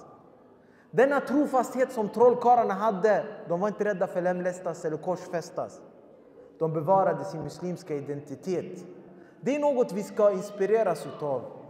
Och jag vill också säga att när jag exempelvis pluggade i Egypten, jag pluggade med koranlärare som var uigurer, så jag kände till deras historia där. Koranlärare som berättar hur de själva lärde sig Koranen under jorden i källare. För de kunde inte visa det öppet att de håller på att lära ut Koranen. Och det var inte bara för uigurerna, det var även också från Kazakstan och från andra delar. Och även, jag träffade dagestaneser som berättade om hur det var under kommunismen, hur deras föräldrar hängdes bara för att de kanske fastade. Så de har gått igenom väldigt mycket, men de har ändå hållit fast vid tron. Vilken styrka var det som de hade? Allah subhanahu wa ta'ala säger: وَلَا تَهِنُوا وَلَا تَحْزَنُوا وَأَنْتُمُ الْأَعْلَوْنَ إِن كُنْتُم مُؤْمِنِينَ. Tappa inte modet och glöm er sorg.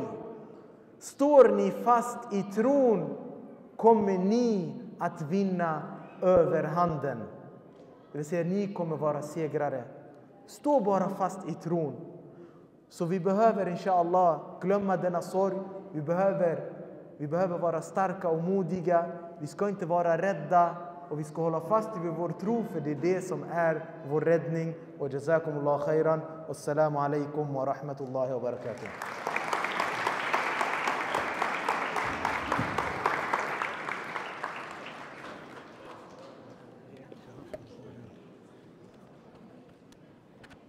Yes, jazakallah khair, broder Mohammed Jehad, för denna väldigt viktiga föreläsning om att hålla sig fast vid sin tro. Den andliga och teologiska dimensionen i kampen mot islamofobi är minst lika viktig som den samhällsvetenskapliga. Och det ska inte vi glömma bort. Medans bröderna möblerar om scenen så ska vi förbereda oss inför vår panelsamtal, som jag tycker är en av höjdpunkterna av det här eventet. För att det här är tillfälle för er att kunna ställa frågor. Står jag i vägen eller? Nej, det är bra. Och det finns en länk på Stockholms Moskéns Instagram-sida och Facebook-sida. Så ni går in på Moskéns Instagram-konto och sen på storyn så finns det en länk. I den länken så kan ni klicka och där kan ni ställa era frågor. Jag kommer se de frågor som kommer in och vi kommer försöka behandla så många frågor som möjligt helt enkelt. Så att vi får med så många frågor så att ni får svar på era frågor. Och att ni blir nöjda när ni kommer hem. Annars kan det bli jobbigt för moskén. Eller hur? Du vet, missnöjda muslimer är den farligaste sorten alltså. Och vi jobbar på att det ska bli så många missnöjda muslimer innan vi går hem. Så att vi kan skapa riktig förändring, eller hur? Då så. Och jag kommer, språk spelar ingen roll. Om det är en fråga som ni vill ställa på engelska får ni skriva på engelska. Om ni inte är bekväma med att ställa på engelska kan ni skriva på svenska. Jätteviktigt, om det är en fråga som är riktad till Khaled, skriv gärna Khaled och sen er fråga så att jag kan ställa frågan till professorn på engelska. Om ni skulle vilja skriva den på svenska. Så att jag vet vem frågan riktar sig till. Och om det är en allmän fråga så behöver inte ni skriva någon namn. Men det är jätteviktigt ifall ni vill att er fråga ska ställas på engelska att ni på något sätt signalerar det till mig. Inshallah. Yes, I would like to invite Professor Khaled Beydoun, former first to the panel, and welcome to the stage, all the way from Detroit, Michigan, represent. You know, there's more than Eminem in Detroit. You have Royce the 5'9", you have Proof, Jay Dilla, a lot of great musicians. Yeah, and då ska vi också presentera en närmare presentation från min sida till två av panelisterna som inte har varit här uppe. Den första som jag vill presentera har en ganska allvarlig diskussion med Kitimbwa Sabuni och han heter Mohammed Amin Karaki. Han är statsvetare på masternivå och han har studerat sharia på Jordanska universitetet. En ganska vanligt förekommande föreläsare i den här moskén och även andra moskéer runt om i Sverige. Och har en ganska djup förståelse, både den teologiska men också den samhällsbiten när det kommer till islamofobi. Sluta prata med Kitimbwa och varmt välkommen brorsan. Varmt välkommen.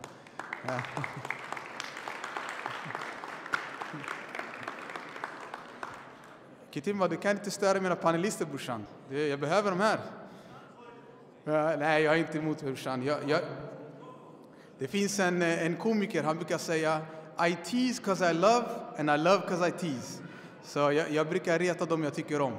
Ni ska bara veta hur mina samtal med mina föräldrar är då. Yes, nästa person som jag kommer bjuda upp är syster Fatima Doubakil som har pluggat, hon har master i mänskliga rättigheter och en av faktiskt våra viktigaste röster i frågan om antimuslimsk rasism. En gång i tiden så var hon med och drev muslimska mänskliga rättighetskommittén. En kommitté som handlar om att belysa kriget mot terrorn och dess konsekvenser för svenska muslimer. Hon har också varit väldigt engagerad i nätverket för svenska muslimer i samarbete. Där man tog fram och skrev skuggrapporter och skickade till FN. Och mycket, mycket, mycket annat. Varmt välkommen, kära syster Fatima Doubakil.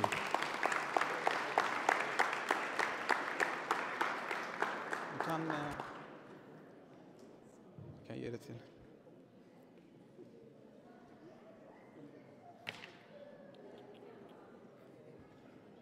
You're welcome. Okej, nu har våra panelister fått vatten och de verkar göra sig redo. Professor Khaled, I will give you a curveball, okay? So make sure that you are sharp when you're answering. So sometimes I'll play the devil's advocate, astaghfirullah. It's okay?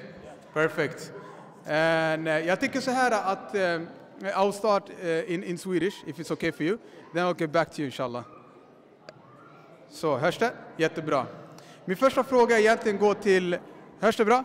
Du hör inte? Nu? Kan jag få en ny mick, eller?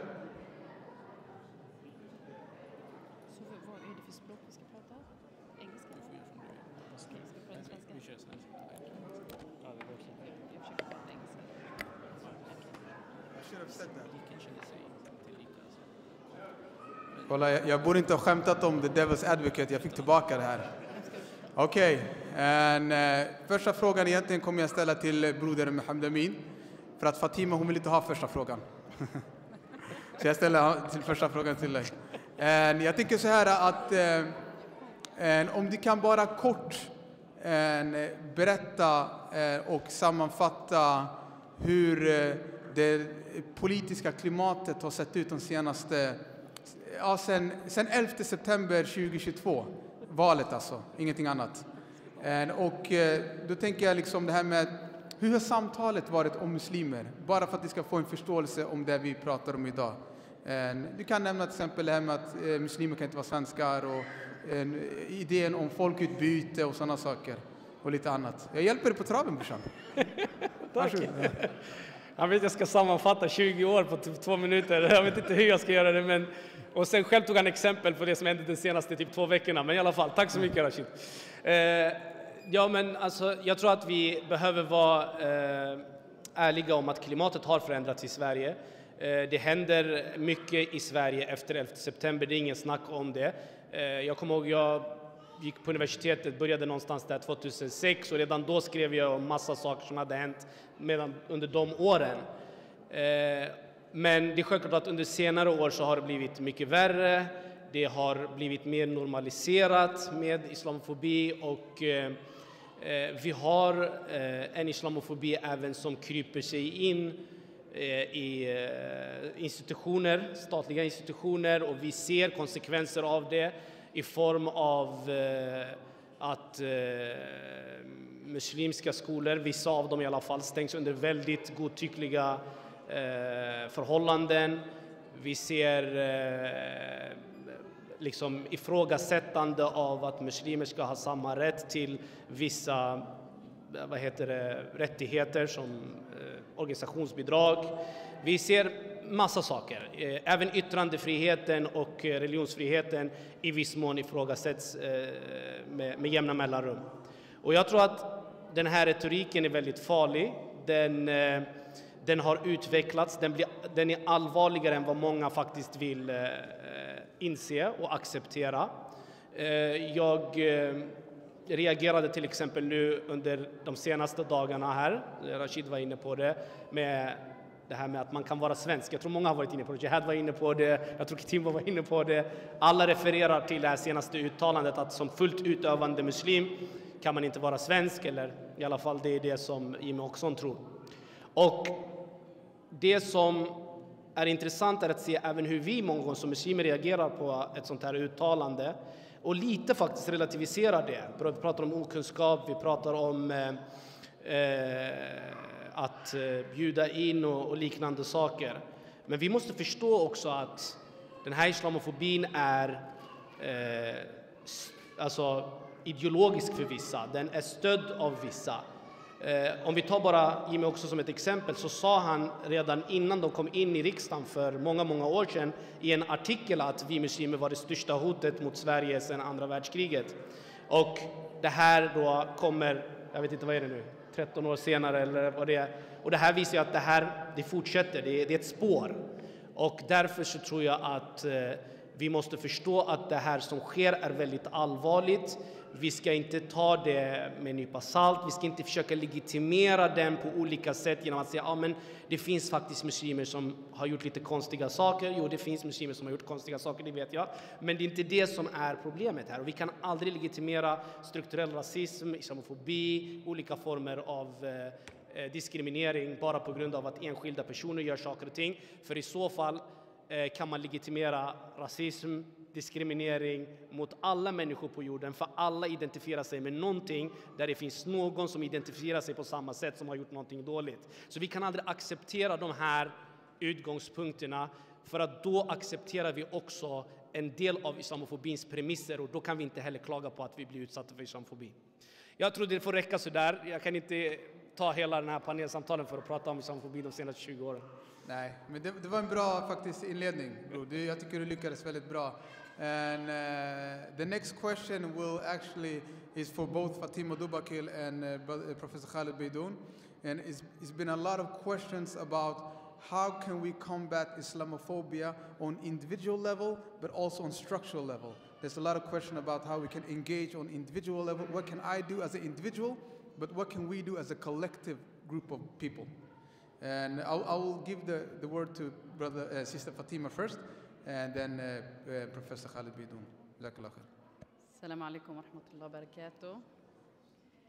First and foremost, I want to thank Allah subhanahu wa ta'ala for blessing us with this fantastic lectures and gathering us here in the mosque. I also would like to thank the mosque for arranging this, and also Muslim Aid. And thank you, Dr. Khaled, for joining us in this conversation and writing a very important book. I haven't read all of the chapters yet, but I've read some of it, and I do believe it's a great book to start a conversation and also see that our struggle here in Sweden is not isolated. And when you know you have other brothers and sisters elsewhere in the world who are fighting the same system, it also gives you courage, and it gives you courage to continue this fight. So to Rashid's question, so the problem, I would say, to continue on what you were talking also, Dr. Khaled, in Sweden, I think that Sweden, of course, is, there are some similarities to the United States and elsewhere in the world. However, in Sweden, the Swedish context is very special in a way. It's Scandinavian context. So here we are immigrants, right? So when we talk about Islamophobia, we understand Islamophobia being a structural problem, an institutional problem, and also a form of racism. And being a form of racism, we need a political will to change the system, right? To have legislation and policies in place for us not to be discriminated against, and so on and so forth. But the problem in Sweden, they would like to deal with us, racialized groups, Muslims and non-Muslims, who are not white, as migrants. And by dealing with us as migrants, they can always say that the problems we are facing, it's because integration haven't been successful. So the poor housing, the unemployment rate, the crime rate in our community, the poor school results, all of that has to do with a failed integration. And it's because immigrants, they don't understand the language. They come from totalitarian regimes, so they don't understand democracy. They don't respect individual freedom. And that's why they are failing in all aspects of life. And for us Swedish Muslims, we are saying no, we are Swedish Muslims, and so we are a racialized group. And also we are facing racism. And the racism is institutional and is structural, like in France, like in the United States, and so on and so forth. So our biggest dilemma here is to convince not only Swedish Muslim, but also convince the policymakers that this has to do with a racist problem and not a migration problem. So this is the challenge we have in Sweden. Now, since September 11, and of course since the war on terror, we also are facing the similar challenges that Muslims are facing elsewhere in the world. So our problems are seen through a security lens, right? So we had the terror legislation that came in 2003 and 2006, and now recently, just a few days ago, we had a new terror legislation in Sweden. And we also have the CVE, the counter-extremist, violent extremist policies. And so all our problems are seen through either a security lens or a migration lens, not as a racist problem that society and the politicians need to deal with. So this is, I will believe, it's our biggest challenge. So, and if we as a community can, of course, work towards changing this perspective, then of course we will be successful. But I will end there.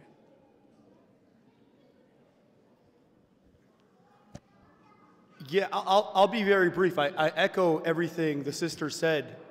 But let me say this, right? So I'm going to say something, I guess, kind of provocative or controversial. Who cares what our enemies and opponents say if we can mobilize and galvanize our community from within, right? Because Islamophobia is definitely structural. It's institutionalized like racism is, right? So what does that mean? What's the message we have to send to our community members? We need lawyers, right? Lawyers, Muslim lawyers who stand up for our community when our Muslim schools are being shuttered, when our masajid are being endangered, right? When this language of extremism and radicalization is being assigned to us, okay? So the acknowledgement that we have all these problems, have all these crises, we all see that. We all know that. But what is the solution? I want to be prescriptive and solutions-oriented. If we build from within, if we have lawyers and judges, politicians, policymakers, if we build institutions, I'm going to say something that's, I guess, controversial in a second way. We can learn from other communities like the Jewish community who are very strategic in building institutions, whether it's charitable institutions, legal institutions, lobby institutions, to advance their causes. So we know that the crises are considerable. We know that the challenges are plenty. That should be a signal to all of us. And all the Muslim parents in the room right now in the masjid, you want your kids to be doctors and engineers, that's great. Alhamdulillah, continue to be doctors and engineers. But we need more lawyers, we need more judges, we need more policymakers, we need more individuals running for office on a local, provincial, and federal level. So we have power in these institutions where Islamophobia has been institutionalized. I get all the problems, I get all the crises in Sweden, the United States, places and beyond and in between. But we have to be solutions-oriented, right? And we have to build from within, and what the opponents say, what our rivals say, what the Islamophobes say is secondary. Because if we build from within, that's the most important consideration. Well, I do agree with you, absolutely. So just to give you, I'm not sure how much the brothers and all the sister have told you about Sweden, but the Swedish community is in a stage of ghanaza, okay, mourning.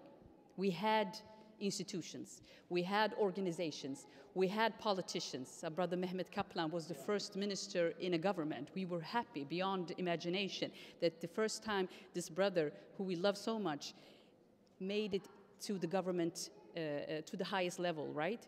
So we had all of these things, but what happened since September 11, and also with the extremist agenda, with the CVE, and also pinpointing Muslim activists and Muslim organizations as extremists, is they closed everything. Can you imagine that? So this masjid, I mean, we love this place, okay? So this place is actually on their target list as well. So we don't have the schools. Brother Mohammed will tell you about the schools. We don't have the organizations. We have so many people here in this room who has been activists, who have been pinpointed as extremists, which means that you're socially dead. You can't do anything, right? So we are in a stage of ghanaza, of mourning, because we don't know what's the next step for us. So I agree with you, we need more lawyers, we need all of these things, absolutely. But for us now is, what is the next step in the organizational level? How do we deal with not only creating a great and strong identity like Brother Jehad was talking about? He was talking about very important things here, because we know the European colonial agenda is that we have to become like them. This is the European agenda, right? If we don't use sajda for them, they will never accept us. And we are saying, no, we're not going to do this, right? So for us, it's what's the next step in this process? Okay, so we have the closed school, we have people who are extreme. So what is the next step for us? So this is our challenge, and if you would like to give us some advice. Yes. So this challenge is not novel, right? So you said earlier on that Muslims by and large are viewed as an immigrant population, right? But your children are not immigrants. Say it again? You're viewed as immigrants, right?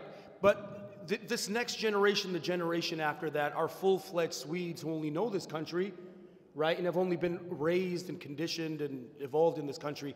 So let me give you a quick story by way of analogy. In the United States, many of the Muslims that came as immigrants, but the indigenous Muslims are African-American Muslims.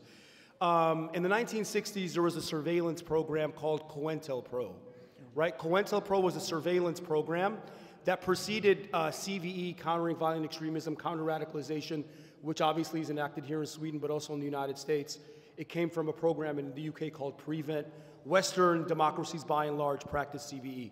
So COINTELPRO, which was the surveillance program that was unleashed on African-American radical groups, like the Black Panthers, for instance, the Nation of Islam, right? One of the first, I guess, native Muslim movements in the United States. Malcolm X, we all know, arises from that movement. That was their objective, right? They destroyed masajid across the United States under the banner of COINTELPRO. So the story of ostracizing, stigmatizing, shuttering mosques, Islamic schools, that chapter existed in the United States 7 decades ago, right? And the objective wasn't only to police Muslims, it was to divide and conquer and vanquish Islam. And they were by and large successful in many respects, right? But the reality is this, is that the entirety of the dunya is a challenge. Everything is a test. So the short-term challenges here in Sweden, I'm not Swedish obviously, so I can't speak to it from an empathetic perspective, are considerable. But if you capitulate and cower to the test in the short term, you've already sort of like secured your fate for the long term. So you have to speak up. I myself, I'm called an anti-Semite. I'm called a range. I've applied to so many jobs and didn't get the job because they Google me and I don't get that job, right? So there are risks that we assume as a consequence of being vocal. But we still have to be vocal, because if we're not vocal, we're putting not only our community in the short term at jeopardy, but also the future of our children. Jazakallah khair. It's very interesting to see and to listen to you guys as well, but there's a lot of questions coming in at the same time, so if I look a bit distracted, it doesn't mean that I'm listening to you. And I have a question to Mohammed Amin, and it's a more theological question. Det här är en teologisk fråga, språket. Och det är att det är 2 frågor som du kommer få, som du kan svara på. Och den första är att jag har fått höra att det är fel att demonstrera. Så kan man engagera sig mot islamofobi utan att demonstrera. Jag vet den eviga frågan. Och den andra frågan handlar om det är nu så dåligt här, är inte det dags att lämna? Fråga om hijra. Är det nu man ska lämna landet i och med att det är så svårt? Jag tänker du kan liksom tala utifrån teologiskt perspektiv, villkoren för hijra och så vidare. Så kör på du. Ja, så tar vi... I feel like the party crasher here, just going to Swedish. När det kommer till de här 2 frågorna, så alltså den första frågan, jag ska inte dra ut på den länge, men vi måste förstå ett perspektiv här. Och jag kommer komma tillbaka till det. Ibland så blir vi muslimer våra egna fiender när vi börjar diskutera sakfrågor som egentligen inte är väsentliga och inte har så stor betydelse som vi har gett dem. Och varför den här frågan i min värld, och det här är min analys, varför den här frågan ens har blivit en fråga, det är för att i många muslimska länder, låt oss vara ärliga, speciellt arabiska länder, har det funnits väldigt, eller finns än idag, regimer som är otroligt förtryckande, och demonstration är en symbol för att säga ifrån. Khaled Beydoun var inne på be vocal. Vi ska prata, vi ska säga vad vi tycker. Och vi ska stå upp för det som är rätt. Och om vi ska göra det, då måste vi uttrycka oss. Och demonstration är ett sätt att göra det på. Och det är självklart att regimer som vill sitta kvar i makten inte tycker att demonstration är ett bra sätt, för att det betyder att folket visar sitt missnöje. Och det är självklart att där någonstans tyvärr så utnyttjas, och det här säger jag som själv har även studerat teologi, att tyvärr så finns det vissa som utnyttjar religionen för att dra fördel av det här. Och man börjar diskutera på huruvida den här demonstrationen går till, hur man är det blandat, bla bla bla, och fram och tillbaks. Det är inte det handlar om. Människor går ut för att prata om någonting, för att göra sin röst hörd, protestera mot någonting. Så varför skulle det vara förbjudet när profeten Mohammed sallallahu sahaba gjorde det? De ställde sig i Mekka när de var förtryckta under de här 13 åren. De gick ut. Det finns flera exempel i profeten Mohammed sallallahu självbiografi och sira att de gick ut och visade på något sätt sitt missnöje. Sen att det inte görs exakt på samma sätt, och vi ska gå in på de här detaljerna för att säga att demonstration är haram, det tycker jag är helt absurt, och jag tror inte att vi kommer att kunna hjälpa vår egen fråga om vi börjar fastna på sådana här detaljer som faktiskt inte berör oss. Och sen att vissa säger det i de länder där de lever under regimerna, jag förstår det, men jag förstår inte varför vi ska anamma de här teologiska uttalandena när vi inte befinner oss i samma situation som de gör överhuvudtaget. Sen den andra frågan, hijra, alltså det här är inte en teologisk fråga, det här är upp till var och en. Alltså känner man sig inte trygg och vill flytta till slut, så tycker jag att det här är ett personligt beslut som man tar. Men samtidigt finns det alltid ett perspektiv som vi lyfter fram, som jag och min fru diskuterar varje gång vi kommer in i den här diskussionen om huruvida vi ska vara kvar eller inte. Det är den ständiga frågan: om alla sticker, vem ska då stå upp för det som är emot det som är fel? Vem ska stå upp för folks rätt, våran rätt som grupp? Om alla bara tar den enkla vägen. För någonstans är ju hijra, att flytta från ett ställe till ett annat för att man inte tycker om hur situationen har utvecklats. Det är ett sätt att ta den enkla vägen ut. Och det är självklart att jag kommer inte säga till någon du får eller du får inte göra, det är inte min rätt att bestämma det. Men samtidigt så ställer jag den här frågan igen: vem ska då stå upp emot det som är fel? Och vi måste komma ihåg en sak, och det här är historiskt och det kan man se vart som helst. Oavsett när människor drar när det är förtryck, oavsett om förtrycket är på ett institutionellt sätt, utan våld, men kanske på ett psykiskt sätt och psykiskt påfrestande, eller om det har varit mer våldsamt, som våra syskon som pratade här idag, uigurerna, som blir tvungna att lämna deras land. De har inte ens det valet att välja om de vill gå eller inte. Så har det alltid varit så att det är bara de som lyckas få fram de resurser och möjligheter för att fly som lyckas. Och den stora gruppen blir alltid kvar. Och om då alla som har möjligheter och resurser och utbildningen och det som behövs för att stå emot ett förtryck sticker, är det rätt då med de andra i den gruppen som vi tillhör? För Jehad sa det, att vi är en grupp, eller hur? Är det då rätt att vi bara sticker och lämnar dem i sticket när vi har möjlighet att hjälpa till i den situationen som de befinner sig i? Det här är en fråga som man måste ställa sig. Det är den frågan jag brottas med hela tiden, jag och min fru, när vi sitter och diskuterar. Och jag tror att det är någonting som alla behöver tänka kring.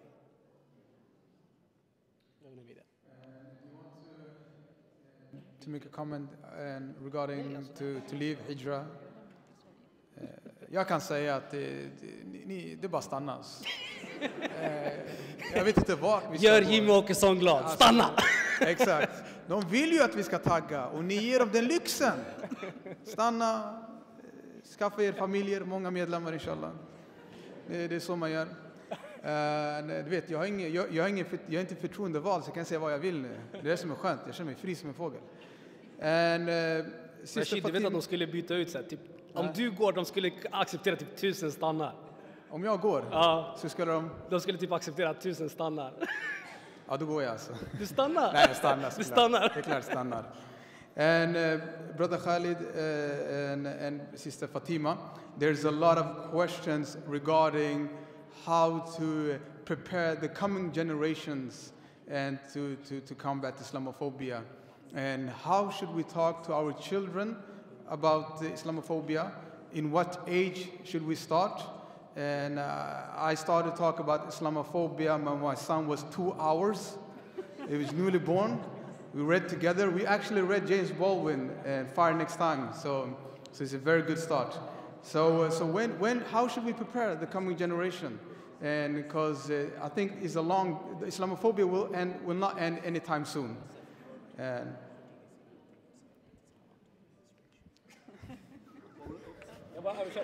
it's okay, it's okay. And the question was actually to Fatima, and you can answer it. How should we prepare the coming generation in the combat against Islamophobia? And how should we talk to our children about these issues?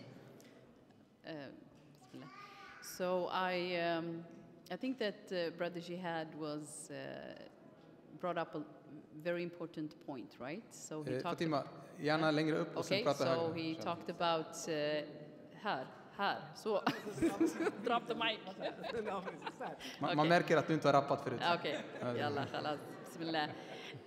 So he was talking about identity, right? So he was talking about identity, and he was also talking about practicing Islam, right? Knowing Islam, knowing the religion, right? So sometimes I go and think, like, if I wasn't born a Muslim, would I accept Islam? And I do believe, in a sense, like, if I wasn't a Muslim, if I wasn't born Muslim, I would definitely become a Muslim. This is what I think in my head, right? Because it is actually the greatest religion, right? And I think that most of us think this, I hope so. It's like Khaled, Dr. Khaled was talking about, it gives us, it's the spirituality and all of these things, but it also gives us so much more. It gives us a sense of how we should fight injustice. It gives us the courage to speak truth to power, and through the prophetic history of our prophets, it also tells us about these people that we live with today, you know, through Pharaoh and all of these prophetic berättelser that we hear, right? So, stories. Thank you, Mohammed. So for me, I would say that identity is very important. To be a proud Muslim, to be a Muslim with a good akhlaq, of course. I speak with my children in a very early age about race and also about their Islamic identity. And I think this is something that is very, it's not like Khaled and his and the American experience, I guess, because you have had so many other communities who have fought the empire, right?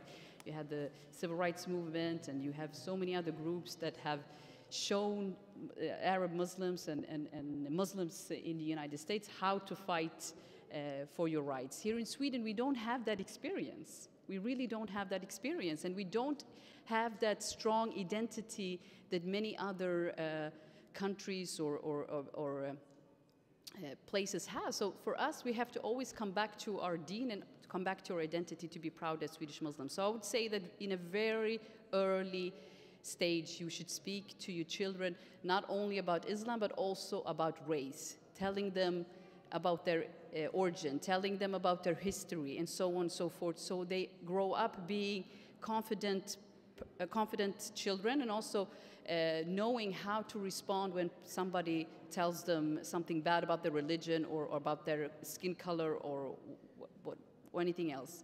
So I would say in an early age. So I will end there. I think that was the question. When should we speak about? Yes, so end there. So how should we prepare the coming generation on combating Islamophobia and anti-Muslim racism? So my life mission is to not only educate the next Muslim generation about Islamophobia, but to educate all walks, all distinct race, religious, ethnic groups about the importance of Islamophobia. I teach law, right? So my students, I teach constitutional law.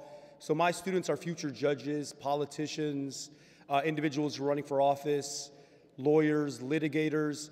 And I make it very intentional in all my classes to make sure that every student walks out of my class understanding what Islamophobia is, regardless of what the class is, because that's going to influence and imprint their perspective on who Muslims are moving forward.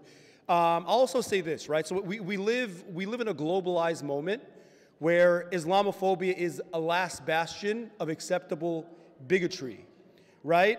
If you engage in anti-Semitism, there's punishment and redress.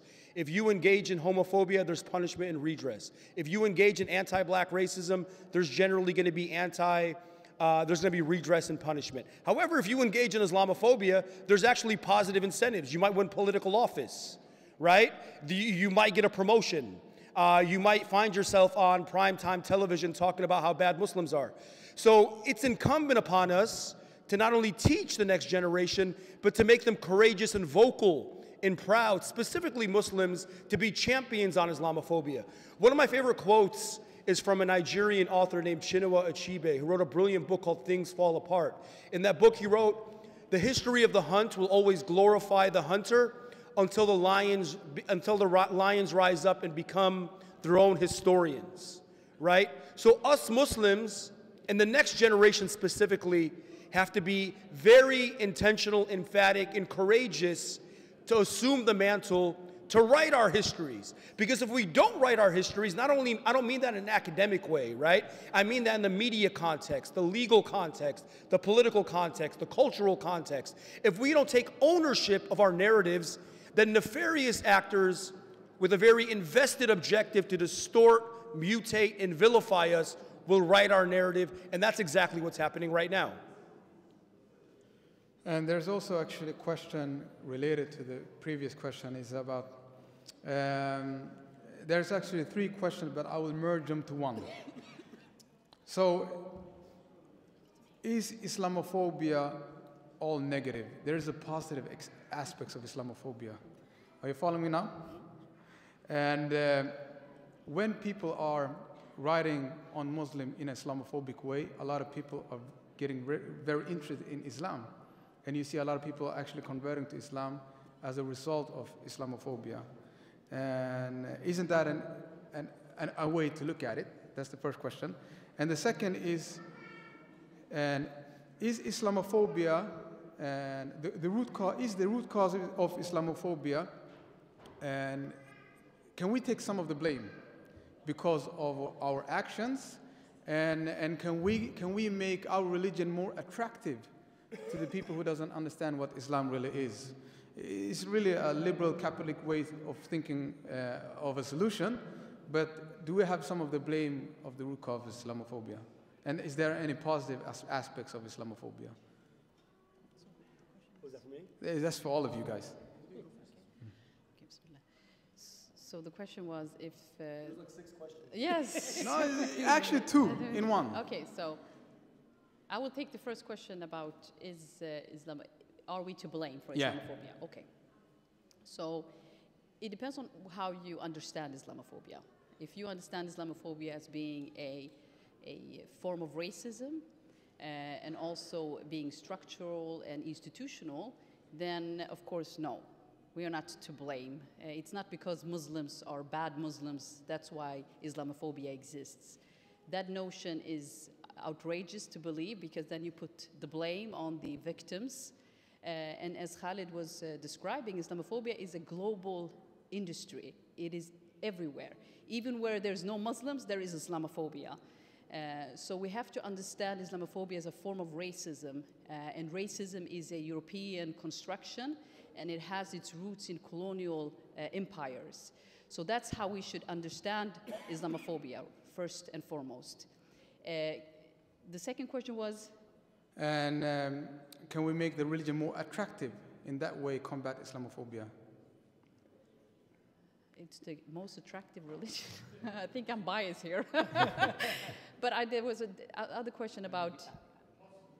Is there any positive aspects of Islamophobia? Yes, there are actually positive aspects of Islamophobia. Because when a group is under pressure, like we are, we also have a tendency to come together, okay? So just mashallah, look at all these young people here today, and look at the masjid during Ramadan with all the young people and people who are converting and reverting to Islam every week here in the masjid and elsewhere in the world. So when Muslims also become under pressure, we also have a tendency to come together. So there is one positive aspect, if you could look at it that way. Before, when everything was going smooth for us Muslims in Sweden, if you know, when we had our institutions and the masjid, and this organization was doing well, and everybody was doing well, and it was fantastic, and we were happy. We also had a lot of problems, right? We had problems between organizations, between masjids, and so on and so forth. But what I'm seeing now is something I haven't seen for the past 20 years, that we have a bond now that is stronger than ever. In a situation, it is probably the worst situation that Muslims have been in Sweden historically, right? So, because they are saying hijab is bad and they're closing down our organization and so forth. So there is something positive in it. I would say that is something positive. It maybe Dr. Khaled would say something else, but I do see a positive aspect. Not Islamophobia is a good thing, but there are things that we can use in this type of gathering to move our situation in Sweden forward, and also inspire young people and other people in other parts of Scandinavia, because Sweden is always the model for other Scandinavian countries. So I think there could be a positive aspect of it. Yeah, I echo everything the sister said. I'll also say a couple other things, right? They hate us because they ain't us. Do you guys know that?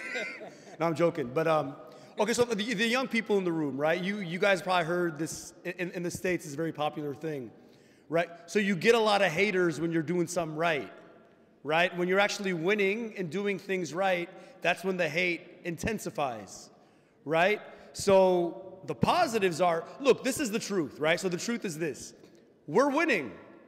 How do we know that we're winning, right? What is the fastest growing religion in the United States? What is the fastest growing religion in countries across Europe? What is the fastest? I'm not even lying to you.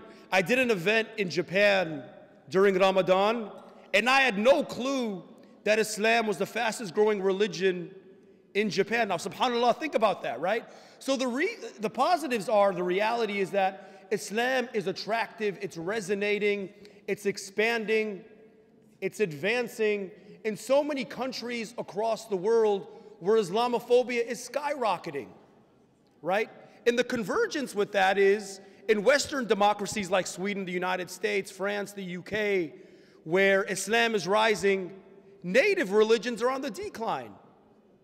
And that's why Islamophobia is rising, because they view us as a legitimate and bona fide threat as a consequence of our numbers increasing.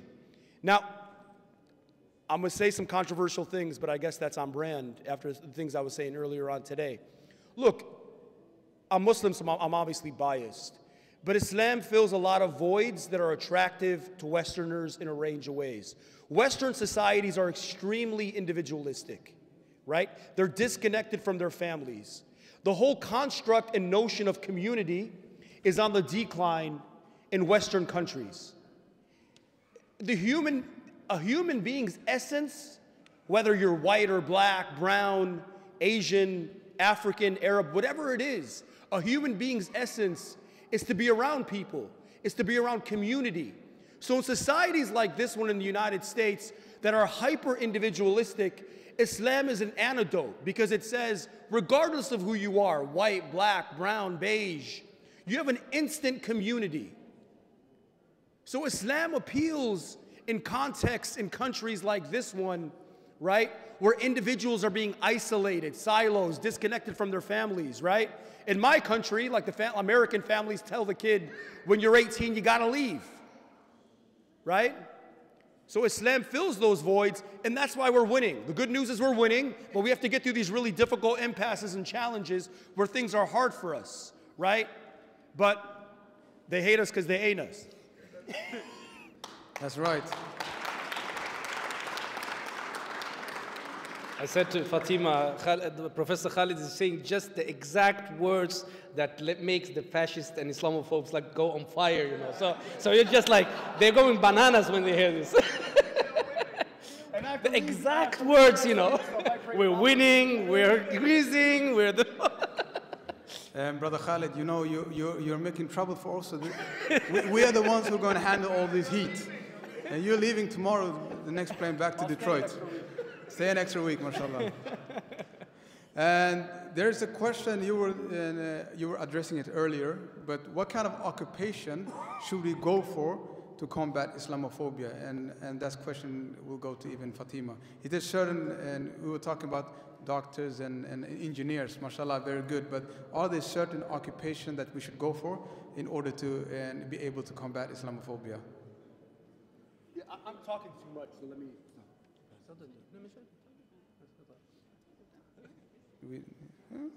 Okej, ja. Va? Fatwa, eller hur? Ja, precis. Det är inga fatwa. Nej, men alltså yrkesval är ju viktiga för gruppen. Det är ingen snack om det. Och jag tror att professor Khaled var redan inne på det. Alltså, det är så, det finns en tradition hos många familjer, speciellt som kommer från vissa delar av världen. Barnen ska bli doktor och mohandis, det vill säga ingenjör och läkare. Det är klassiker. Det är de svåraste utbildningarna att komma in på typ, och så är det bara. Och det är bra jobb, men och de har ju det positiva. Vi behöver ju de här yrkena också. Men samtidigt, vi pratar ju nu här om att bekämpa islamofobi. Och självklart, islamofobi bekämpas inte i operationsbordet. Väldigt sällan i alla fall, tror jag att det görs. Och inte heller i en viss arkitektur i en byggnad.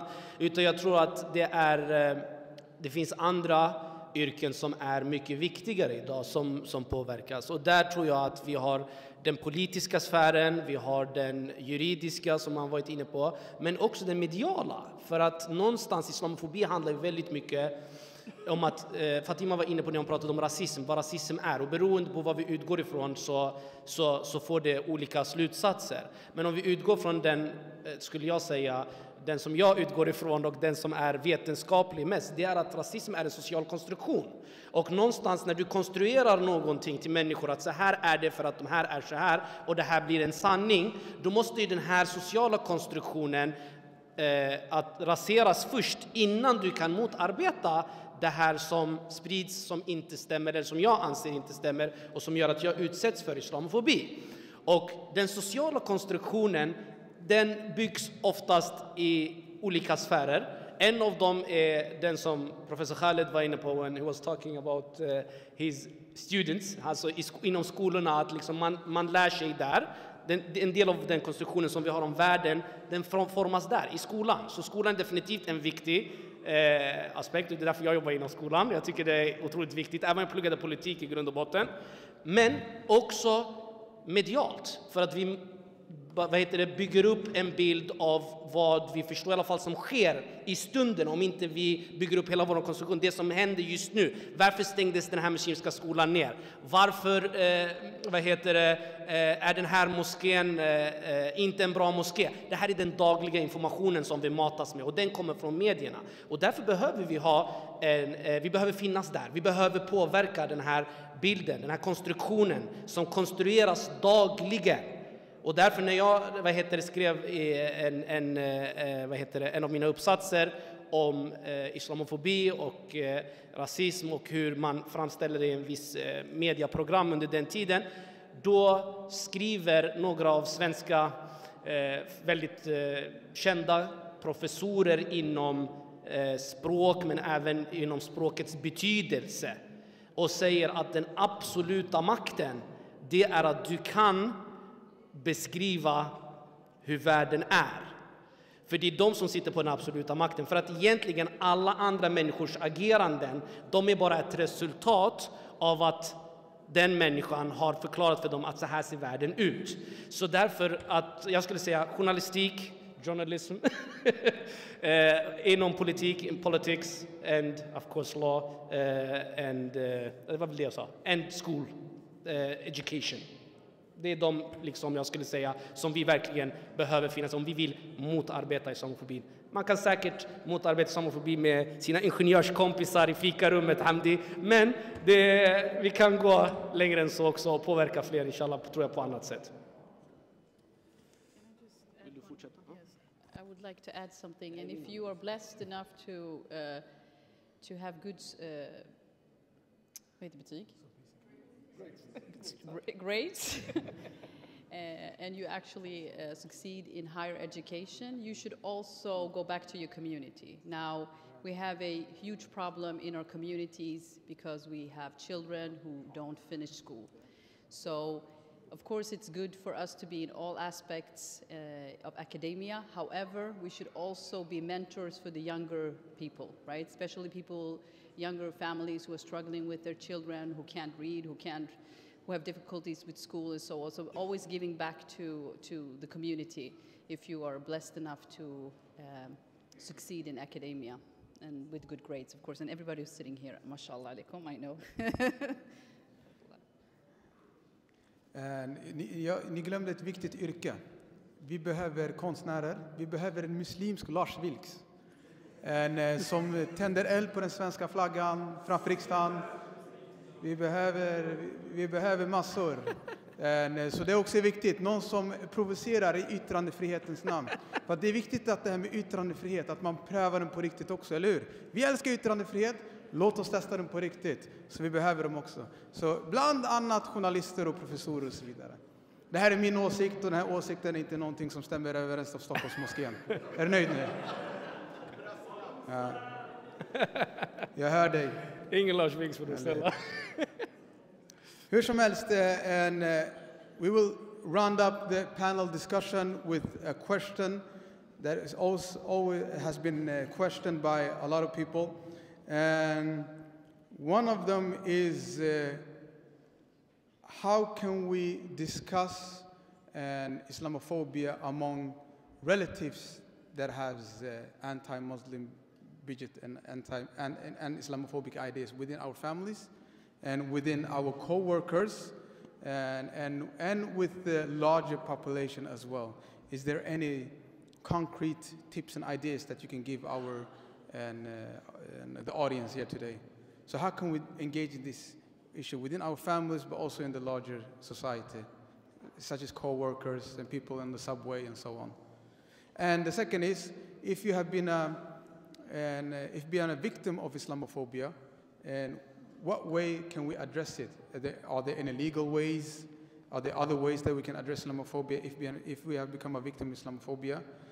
And the third question is, and how can we get over our sadness? We are very sad and we are mourning, as Fatima was saying earlier, but is there any time now that we go from sadness to rage maybe, I don't know, or action, and started to actually do something productive with our time?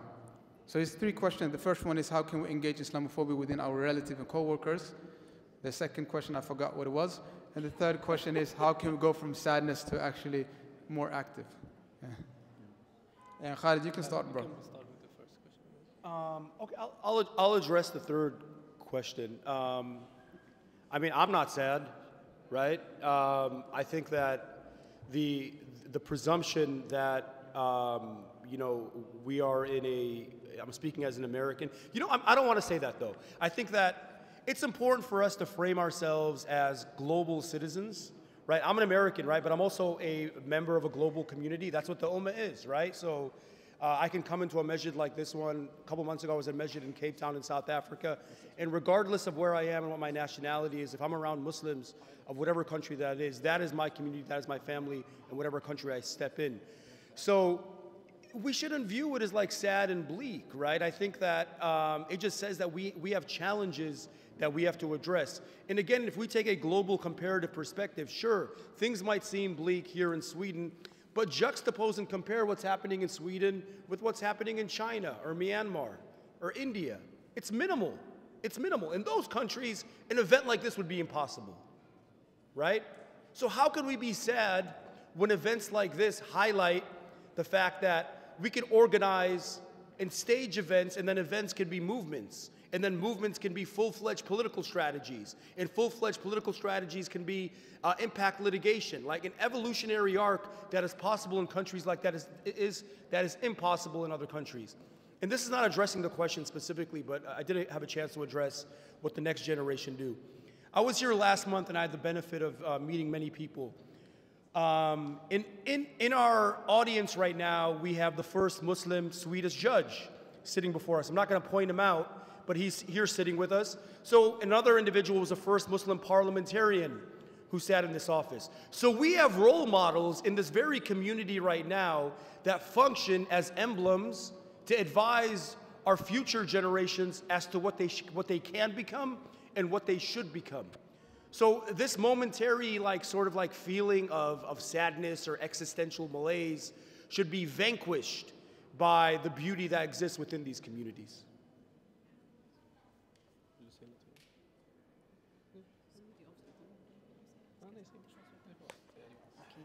So I do agree with Professor Khaled. I think that we shouldn't be sad. I mean, to be sad, of course, we always... Don't be sad, be angry, be in a state of rage, like somebody said with the quote, but don't be sad. I'm saying this as an activist also who has been labeled as an extremist, who went to court, we lost in court for slander, and so on and so forth. So don't be sad. I mean, alhamdulillah rabbil alameen that we still have this gathering, we still have this masjid, we have this organization who can, like Muslim Aid and other organizations that can bring important figures and important intellectuals to inspire us. So, and we should always remember this, we are in the best, this is the best deen, you know, and this is the deen who will give us all the tools we need to be successful. But if you're going to be sad with other Muslims, okay? Don't be sad alone, that's not a good thing. And if you're going to be angry, and be angry with other Muslims, so who can support you and give you courage and also give you the comfort that you need to succeed, inshallah. And for the family members who are Islamophobic, you can always buy Khaled's book.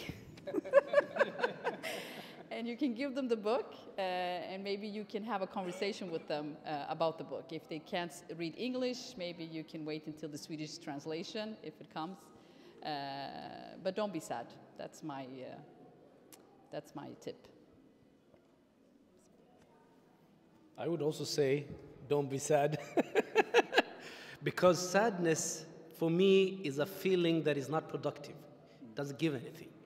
If you're sad with yourself, and you don't do anything. And we're talking about have engagement and try to change our situation and make the life better for Muslims in this country, then sadness is the wrong feeling to choose because it's not productive. You're not productive when you're sad. You have to be something else. So if you are going to choose a feeling, choose something that it will make you productive afterwards, not something that will just let you close yourself at home or something like that. So don't be sad. It's a bad feeling if you want to be productive. That is my anti-sadist. And thank you, Professor Khaled, for being here, really, because we always learn a lot when you are actually sitting here with us and learning from your experience. So I just want to thank you here before Rashid does that. Thank you very much, guys. And don't be sad. And if someone calls you extremist, be proud of it. Because Malcolm X was called extremist. Martin Luther King was called extremist. Angela Davis, Assata Shakur, Nelson Mandela, Rashid Musa, Fatima Doubakil as well, and all of us. So you will be in very good company. And so thank you for those words, Jazakallah khair. And I have a long list.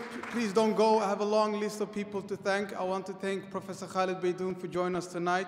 Jazakallah khair. Thank you for honoring us this evening. And I would like to thank Brother Mohammed Amin Karaki and as well Fatima Doubakil. I would also like to thank Mohammed Jehad. Can Mohammed Jehad please come forward? I don't know where he's hiding now. Okay. Kitimbwa Sabuni and Brother Ihsan Abdullatif. And also I want to thank all the organizers, Muslim Aid, Stockholm Mosque, all the youngsters that have been organizing this event. I would also like to give them a big props. Alhamdulillah and Jazakallah khair for all of you. And thank you for coming and joining us this evening. Nästa temadag är om 2 veckor. Inte nu på lördag, men nästa lördag. Så ni är jättevarmt välkomna. Ni får följa Stockholms Moskéns sociala medier. Så får ni veta lite mer information när och var och hur och så vidare. Och jag ska dela ut lite gåvor till våra gäster som gifts. and to our guest, and Brother Khaled, Jazakallah khair. And you won't be stopped. I don't think you won't be stopped at the airport by these gifts. So they're quite secure, alhamdulillah, so don't worry. Sister Fatima, thank you.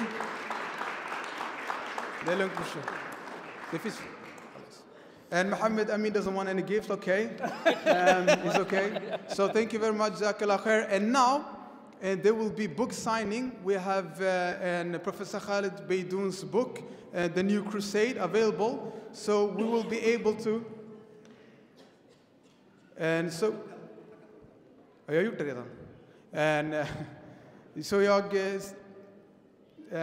the New Crusade, the book will be signing. You'll be able to sign, buy a copy and get it signed right here.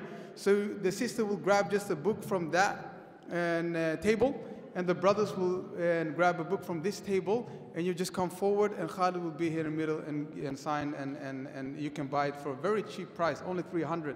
And you should make extra donation to Muslim Aid as well. I said it. Och vi kommer avsluta med dua, så jag ger ordet till broder Mohammed Amin som får avsluta med dua, inshallah. Inshallah. Det är alltid viktigt att vi avslutar med dua. Mohammed Jehad pratade om hur viktigt det är med dua.